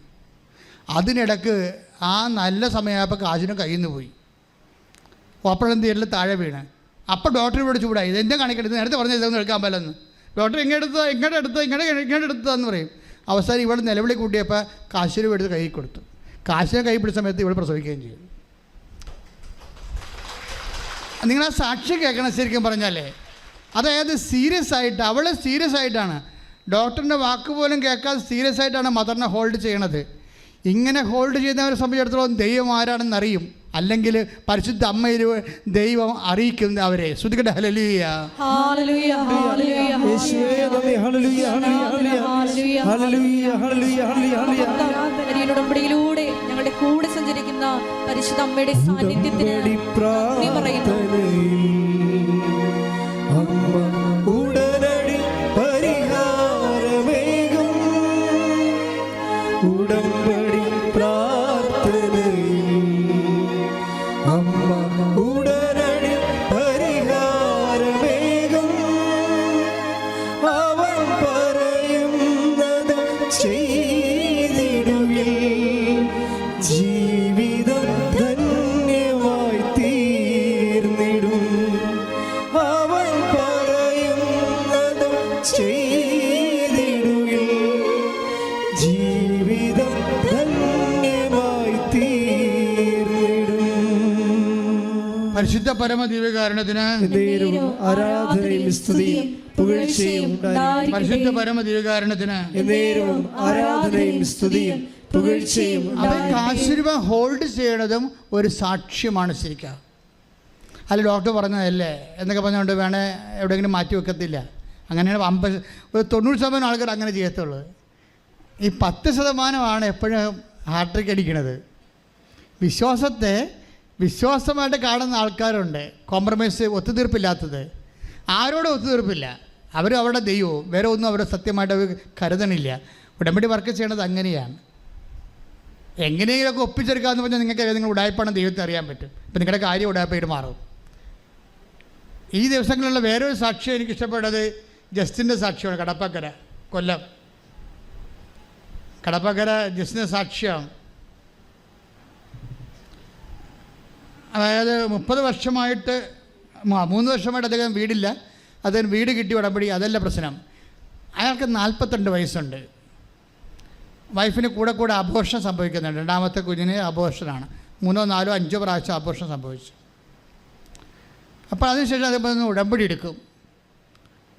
ഉടമ്പടി എടുത്തു കഴിഞ്ഞിട്ട് അയാൾ പറയണത്, ഈ ജീവൻ്റെ തന്തു പൊക്കിളല്ലേ, അതുകൊണ്ട് ഞാൻ ഉടമ്പടി എടുത്തു കഴിഞ്ഞ് അവൾ പ്രഗ്നൻ്റ് ആയപ്പോൾ അവളുടെ പൊക്കിളിൽ കൊണ്ടുവന്ന് ഞാൻ ഉടമ്പടി തേരം പുരട്ടി. അത് സാക്ഷ്യമാണത്. അത് ഭർത്താവിൻ്റെ സാക്ഷ്യമാണ്. ഭാര്യയുടെ പൊക്കിൾ കൊടിയിൽ ഉടമ്പടി തേരം പുരട്ടും. ഉടമ്പടി തേരം പുരട്ടി കഴിഞ്ഞാൽ പിന്നെ അബോർഷൻ ഇല്ല, തീർന്നു. അതൊരു ചെയ്തു. അമ്മ ആ വിഷയം ഏറ്റെടുത്തു. കാര്യം നമ്മളത് അമ്മയ്ക്ക് ഏൽപ്പിച്ചല്ല. പക്ഷേ പുരട്ടുമ്പോഴൊക്കെ നിങ്ങൾക്കറിയാം, നിങ്ങളിങ്ങനെ വെളിച്ചെണ്ണ തേച്ച് കുളിക്കാൻ പോണ പോലെ പുരട്ടെടുത്ത്, അതതിൻ്റെ ആക്ടിവേഷൻ പ്രിൻസിപ്പിളുണ്ട്. വിശ്വപ്രമാണം ചൊല്ലിയിട്ട് ദൈവത്തെ സ്നേഹിക്കണമെന്ന് ഉറപ്പ് വരുത്തിയിട്ട്, വിശ്വസിക്കണമെന്ന് ഉറപ്പ് വരുത്തിയിട്ട് വളരെ ശ്രദ്ധിച്ചാണ് ആ വിഷയം ചെയ്യണത്. ചെയ്ത് കഴിഞ്ഞപ്പോൾ ഡോക്ടർ പറഞ്ഞു, പിന്നെ ഡോക്ടർ പറഞ്ഞ് 8-ാം മാസം ഡോക്ടർ പറഞ്ഞ് 1100 ഗ്രാമേ ഉള്ളൂ. ഇൻക്യുബേറ്ററിൽ നേരത്തെ ഓപ്പറേറ്റ് ചെയ്ത് എടുത്തിട്ട് ഇൻക്യുബേറ്ററിൽ വെക്കേണ്ടി വരുമെന്ന് പറഞ്ഞ്. ഭയങ്കര 1.5-2 ലക്ഷം രൂപയാവും ഇൻക്യുബേറ്ററിൽ വെച്ച് കൊച്ചിനെ വളർത്തിക്കഴിഞ്ഞാലേ വെയിറ്റ് വെപ്പിച്ചെടുത്താൽ. അപ്പോൾ ഇവൻ പറയാം, അതൊന്നുമില്ല ഡോക്ടറെ, കൊച്ചിന് ആ സമയമാകുമ്പോൾ വെയിറ്റ് വെക്കുള്ളൂ. എൻ്റെ മനസ്സിലെന്തായിരിക്കണത്, അമ്മ അതിന് വെയിറ്റ് വെപ്പിച്ചുള്ളൂ എന്നാണ്. പിന്നെ ഒരാഴ്ചക്കുള്ളിൽ 2,800 പെട്ടെന്ന് പ്രസവിച്ചു. ആ കറക്റ്റ് 10 മാസം ആയപ്പോൾ ആൾ പ്രസവിച്ചു. നല്ല ഉഗ്രൻ കുഞ്ഞ്. അതായത് ഈ വിശ്വാസ യാത്രയാണിത്. ഒരപ്പൻ്റെ വിശ്വാസ യാത്രയാണ്. സ്വന്തം ജീവിത പങ്കാളിയുമായിട്ട് കുഞ്ഞുങ്ങളുമായിട്ടുള്ള അപ്പൻ്റെ. ഇതൊക്കെ ചെറുപ്പക്കാരാണെന്ന് മനസ്സിലാക്കണം. ചെറുപ്പക്കാരൊക്കെ ഇന്ന് എത്രയോ സുന്ദരമായ രീതിയിലാണ് അവരുടെ ജീവിതത്തിൻ്റെ അവസ്ഥകളിൽ വിശ്വാസത്തെ ഉടമ്പടി വഴി ആപ്ലിക്കേറ്റ് ചെയ്യണത്. നമ്മളെ ഞെട്ടിച്ച് കളയും.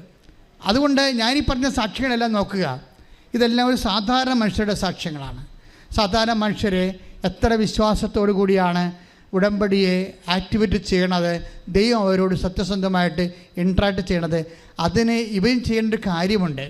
എന്തുകൊണ്ടാണ് ഇവന് പൊക്കിൾക്കൊടിയിലൊക്കെ കൊണ്ടുപോയി ഉടമ്പടി തൈലം പൂശുമ്പോഴേ ദൈവം അത് ഏറ്റെടുക്കാൻ കാരണമുണ്ട്. അവൻ ഇവിടെ പറഞ്ഞിരിക്കുന്ന കാര്യം, ഇന്നലെ പറഞ്ഞ കാര്യം, ഞാൻ ഈ പത്രം കൊടുക്കുമ്പോഴല്ലോ ഞാൻ നോക്കും ഈ പത്രം ആർക്കാണ് കിട്ടണത്. എനിക്കൊരു നിർബന്ധമുണ്ട്, കർത്താവിനെ അറിയാത്തവരാണോ എന്ന് അറിയണം. അറിയാത്തവരാണെങ്കിൽ മാത്രമേ ഞാൻ കൊടുക്കത്തുള്ളൂ എന്നാണ്. അതാണ് വിഷയം. കർത്താവിനെ അറിയാത്തവരാണെന്ന് ഞാൻ ഉറപ്പ് വരുത്തിയിട്ടാണ് ഈ പത്രം പ്രാർത്ഥിച്ച് കൊടുക്കണത്. അവർ കർത്താവിനെ അറിയാൻ വേണ്ടി. ഇങ്ങനെയുള്ളവർ ദൈവം അറിയാതിരിക്കുമോ? ശ്രുതിക്കട്ടെ, ശ്രുതിക്കട്ടെ. ഹല്ലേലൂയ.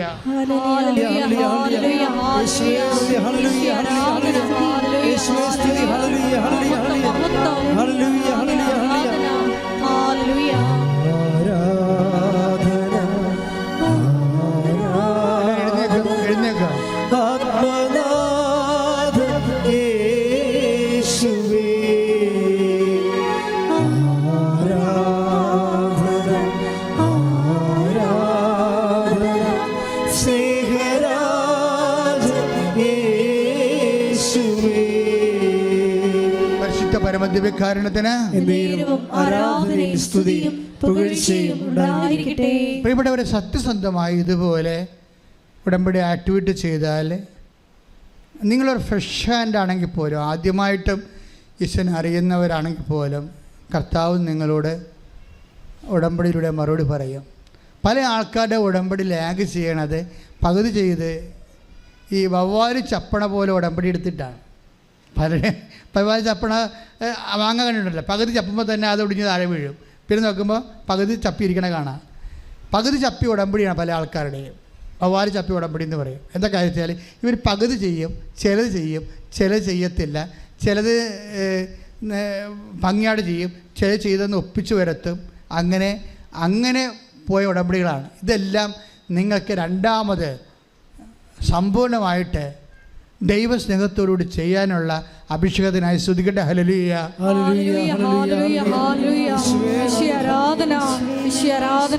ഉടമ്പടി നിബന്ധനകൾ ദൈവസ്നേഹത്തോടെ വിശ്വസ്തയോടെ ചെയ്യാനുള്ള അഭിഷേകം ഈ ആരാധനയോടെ ഞങ്ങൾക്ക് നൽകണമേ. ഈശോയെ ലോകത്തിന് കൊടുക്കുവാൻ ഞങ്ങളെ പ്രത്യേകമായി തിരഞ്ഞെടുത്ത് അഭിഷേകം ചെയ്യണമേ. ഹല്ലേലൂയ. മഹത്വം മഹത്വം, ആരാധന ആരാധന. ഹല്ലേലൂയ. പരിശുദ്ധ പരമദിവ്യകാരുണ്യത്തിന് ആരാധനയും സ്തുതിയും പുകഴ്ചയും ഉണ്ടായിരിക്കട്ടെ. ആദ്യം എൻ്റെ മക്കൾ പ്രാർത്ഥിക്കേണ്ടത് കർത്താവിന് കൈമാറാനുള്ള സുവിശേഷത്തിൻ്റെ സ്വർഗത്തിൻ്റെ ഉപകരണമായി നിങ്ങളെ മാറ്റാൻ വേണ്ടി പ്രാർത്ഥിക്കുക. കർത്താവായ ദൈവമേ, സ്വർഗത്തിൻ്റെ ഉപകരണമായി എന്നെ അഭിഷേകം ചെയ്യണമേ. അങ്ങേ അറിയാത്തവരെ അറിയിക്കുവാൻ, അറിഞ്ഞവരെ ആഴപ്പെടുത്തുവാൻ, ദൈവസ്നേഹത്തോടെ പ്രവർത്തിക്കുവാൻ എന്നെ അഭിഷേകം ചെയ്യണമേ. ശ്രുതികട്ടെ. ഹല്ലേലൂയ.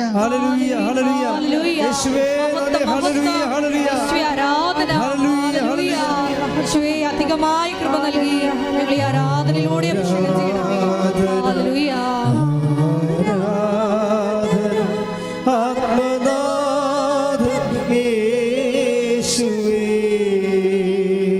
ഇപ്പം നമ്മൾ സജ്ജിയായാലും ആരായാലും അവിടെ വില എങ്ങനെയാണ് അവർ കൂട്ടിയത് നിങ്ങൾക്ക് മനസ്സിലായില്ലേ?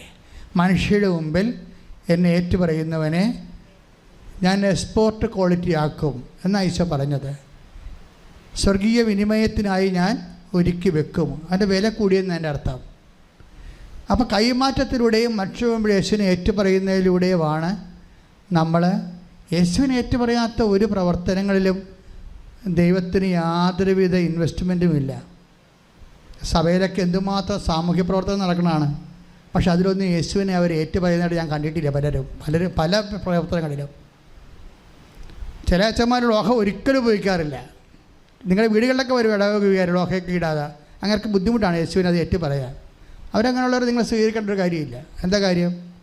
അവരോട് പറയണം, നിങ്ങൾ ഇത് ഈ വസ്ത്രമൊക്കെ ഇട്ടിരിക്കുന്നത് കർത്താവിനെ ഏറ്റു പറയാൻ വേണ്ടിയാണ്. നിങ്ങൾക്കത് പേടിയാണ്. അതാ പ്രശ്നം. ഞങ്ങളുടെ മുമ്പിൽ അവർക്ക് ഞാൻ ക്രിസ്തുവിൻ്റെ ശുശ്രൂഷകനാണെന്ന് അറിയിക്കാനുള്ള ബുദ്ധിമുട്ടുണ്ട്, മാനസിക ബുദ്ധിമുട്ട്. അവർക്ക് അവരുടെ സ്വാതന്ത്ര്യമില്ല. അത് എപ്പോഴും നമ്മൾ ശ്രദ്ധിക്കണം. നിങ്ങളെ വിശ്വാസികളാകുമ്പോൾ അതൊരു കാര്യമില്ല. അങ്ങനെയുള്ള ക്രിസ്തുവിൻ്റെ ചൈതന്യത്തിൽ നിരക്കാത്ത കാര്യങ്ങൾ. അപ്പോൾ നിങ്ങൾ ഓർക്കും ലോകയിലാണ് അച്ഛൻ ഇരിക്കണമെന്ന്. അങ്ങനെയല്ല. അച്ഛനെന്ന് പറയുമ്പോൾ ഈ സമൂഹത്തിൽ ശുശ്രൂഷ ചെയ്യുമ്പോൾ കർത്താവിൻ്റെ ഒരു അടയാളമായിട്ട് ഒരു വിശുദ്ധ വസ്ത്രം കൊടുത്തിട്ടുണ്ട്. അത് മാനിച്ച് ശുശ്രൂഷ ചെയ്യുമ്പോൾ അത് ക്രിസ്തുവിനെയാണ് അവർ കൈമാറണത്. അല്ലെങ്കിൽ പാൻസും കോട്ടുകൊണ്ട് ജോലി ചെയ്യാൻ ആർക്കാൻ പറ്റാത്തത്? അത് ക്രിസ്തുവിനെ കൈമാറാൻ എന്താ ഉറപ്പിരിക്കണത്? അവരവിടെ തന്നെ കൈമാറി. ചിലപ്പോൾ ലക്ഷണം കൊടുക്കുമായിരിക്കും, പക്ഷെ കഥയില്ല. അപ്പോൾ മനുഷ്യരുടെ മുമ്പിൽ എൻ്റെ നാമത്തിൽ ഒരു ഗ്ലാസ് പച്ചവെള്ളമാണ് കൊടുക്കുന്നുണ്ടെങ്കിൽ അത് കർത്താവിൻ്റെ നാമത്തിൽ കൊടുക്കണം. ക്രിസ്തു മഹത്വപ്പെടണം മക്കളെ. ഉടമ്പടിയിലെ ആത്യന്തികമായ ലക്ഷ്യം അതാണ്. അതിപ്പോൾ ഓരോരുത്തരെയും കണ്ടില്ലേ നിങ്ങൾ, ആ സാക്ഷ്യം പറഞ്ഞ ഓരോരുത്തരെയും അവരുടെ ജീവിതത്തിൽ വിശേഷ വിദ്യയായി അവർ ക്രിസ്തുവിനെ ഏറ്റുപറയുമ്പോൾ തീർച്ചയായിട്ടും അവർ മഹത്വപ്പെടുത്തുന്ന കർത്താവിനെ മഹത്വപ്പെടുത്തിയാൽ എന്താ സംഭവിക്കണത്? ദൈവം നമ്മളെയും മഹത്വപ്പെടുത്തും. അത് അങ്ങോട്ടുള്ള ഒരു ഉഭയകക്ഷി ഇടപെടലാണ്. ദൈവത്തെ നമ്മൾ മഹത്വപ്പെടുത്തിയാൽ ദൈവം നമ്മളെയും മഹത്വപ്പെടുത്തും. പിതാവേ, ഭൂമിയിൽ ഞാൻ അങ്ങയെ മഹത്വപ്പെടുത്തി, അതിനാൽ ആകയാൽ അങ്ങേപ്പക്കൽ എന്നെ മഹത്വപ്പെടുത്തണമേ. ഈശോ പ്രാർത്ഥിച്ചതല്ലേ? അപ്പോൾ ഈ ഭൂമിയിൽ മഹത്വപ്പെടുത്തുന്നത് എന്താണ്? മനുഷ്യരുടെ മുമ്പിൽ കർത്താവിനെ ഏറ്റുപറയുന്നതിലൂടെയാണ്. ഉടമ്പടിയിൽ ഒത്തിരിയേറെ അവസരങ്ങളാണ്. അല്ലാതെ നിങ്ങളെ പ്രത്യക്ഷിക്കുന്ന പ്രാർത്ഥന മാത്രം ചൊല്ലി ഇരുട്ടത്ത് കുത്തിയിരുന്ന് പിച്ചപ്പയും പറഞ്ഞ് ഇരിക്കരുത് ഞാൻ പറഞ്ഞിട്ടുണ്ട്. കാര്യം അത് ദൈവത്തിന് വേണ്ടി ദൈവസ്നേഹത്തോടെ പ്രവർത്തിക്കുന്ന സുവിശേഷത്തിൻ്റെ സാക്ഷികളാക്കി തീർക്കുന്ന ഈ കാലഘട്ടങ്ങളിലെ ദൈവിക നടപടിക്രമവും പദ്ധതിയും സ്വർഗത്തിൻ്റെ പദ്ധതിയുമാണ് ഉടമ്പടി. സ്തുതിക്കട്ടെ. ഹല്ലേലൂയ, ഹല്ലേലൂയ, ഹല്ലേലൂയ, ഹല്ലേലൂയ. യേശുവേ, ഉടമ്പടി എന്ന വലിയ പദ്ധതിയിൽ ഞങ്ങളെ പങ്കാളികളാക്കി അവിടുത്തെ ഹല്ലേലൂയ, ഹല്ലേലൂയ. മഹത്വം, മഹത്വം. പരിശുദ്ധ പരമ ദിവ്യകാരുണ്യത്തിന് ആരാധനയും സ്തുതിയും പുകഴ്ചയും ഉണ്ടായിരിക്കട്ടെ. പരിശുദ്ധ പരമ ദിവ്യകാരുണ്യത്തിന് ആരാധനയും സ്തുതിയും പുകഴ്ചയും ഉണ്ടായിരിക്കട്ടെ. പരിശുദ്ധ പരമ ദിവ്യകാരുണ്യത്തിന് ആരാധനയും സ്തുതിയും പുകഴ്ചയും ഉണ്ടായിരിക്കട്ടെ. Price the Lord. എൻ്റെ പ്രിയമുള്ളവരെ, നമ്മൾ അഭിഷേക ശുശ്രൂഷയ്ക്ക് പ്രവേശിക്കുക.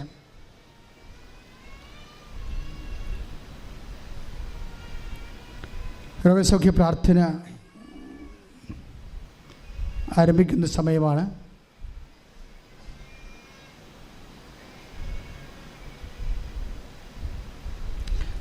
രോഗസൗഖ്യ പ്രാർത്ഥനയുടെ സമയത്ത് ഓരോ സമയത്ത്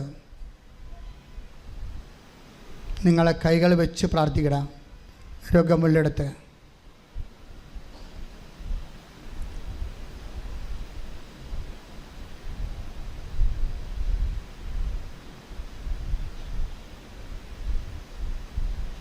കർത്താവിൻ്റെ ഉന്നതമായ നാമത്തിന് സ്വസ്ത്രം ചെയ്യുന്ന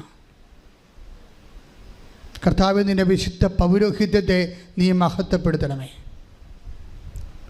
കർത്താവ്, സഭയിലുള്ള സാന്നിധ്യം നീ പ്രകടമാക്കണമേ.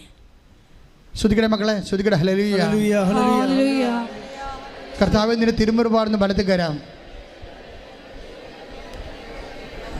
അങ്ങയുടെ മക്കളുടെ ശിരസിൽ വെക്കണേ പ്രാർത്ഥിക്കുന്ന സന്ധിബന്ധങ്ങളിലും മാംസപെശുകളിലും രക്തഞരമ്പുകളിലും ശരീരകോശങ്ങളിലും ആന്തരിക അവയവങ്ങളിലും കർത്താവിൻ്റെ രക്തം പടരട്ടെ. എല്ലാ കോശങ്ങളിലും പെശുകളിലും കർത്താവിൻ്റെ രക്തം പടരട്ടെ. മാർഗരോഗങ്ങൾ, തീരാവ്യാധികൾ യേശു ക്രിസ്തുവിൻ്റെ നാമത്തിൽ മാറിപ്പോകട്ടെ. ശ്രുതികട്ടെ. ഹല്ലേലൂയ, എല്ലാ രോഗവും സുഖപ്പെട്ടുകൊണ്ട് ഈ ആരാധനയിലൂടെ യേശുനാമം മഹത്വപ്പെടുവാൻ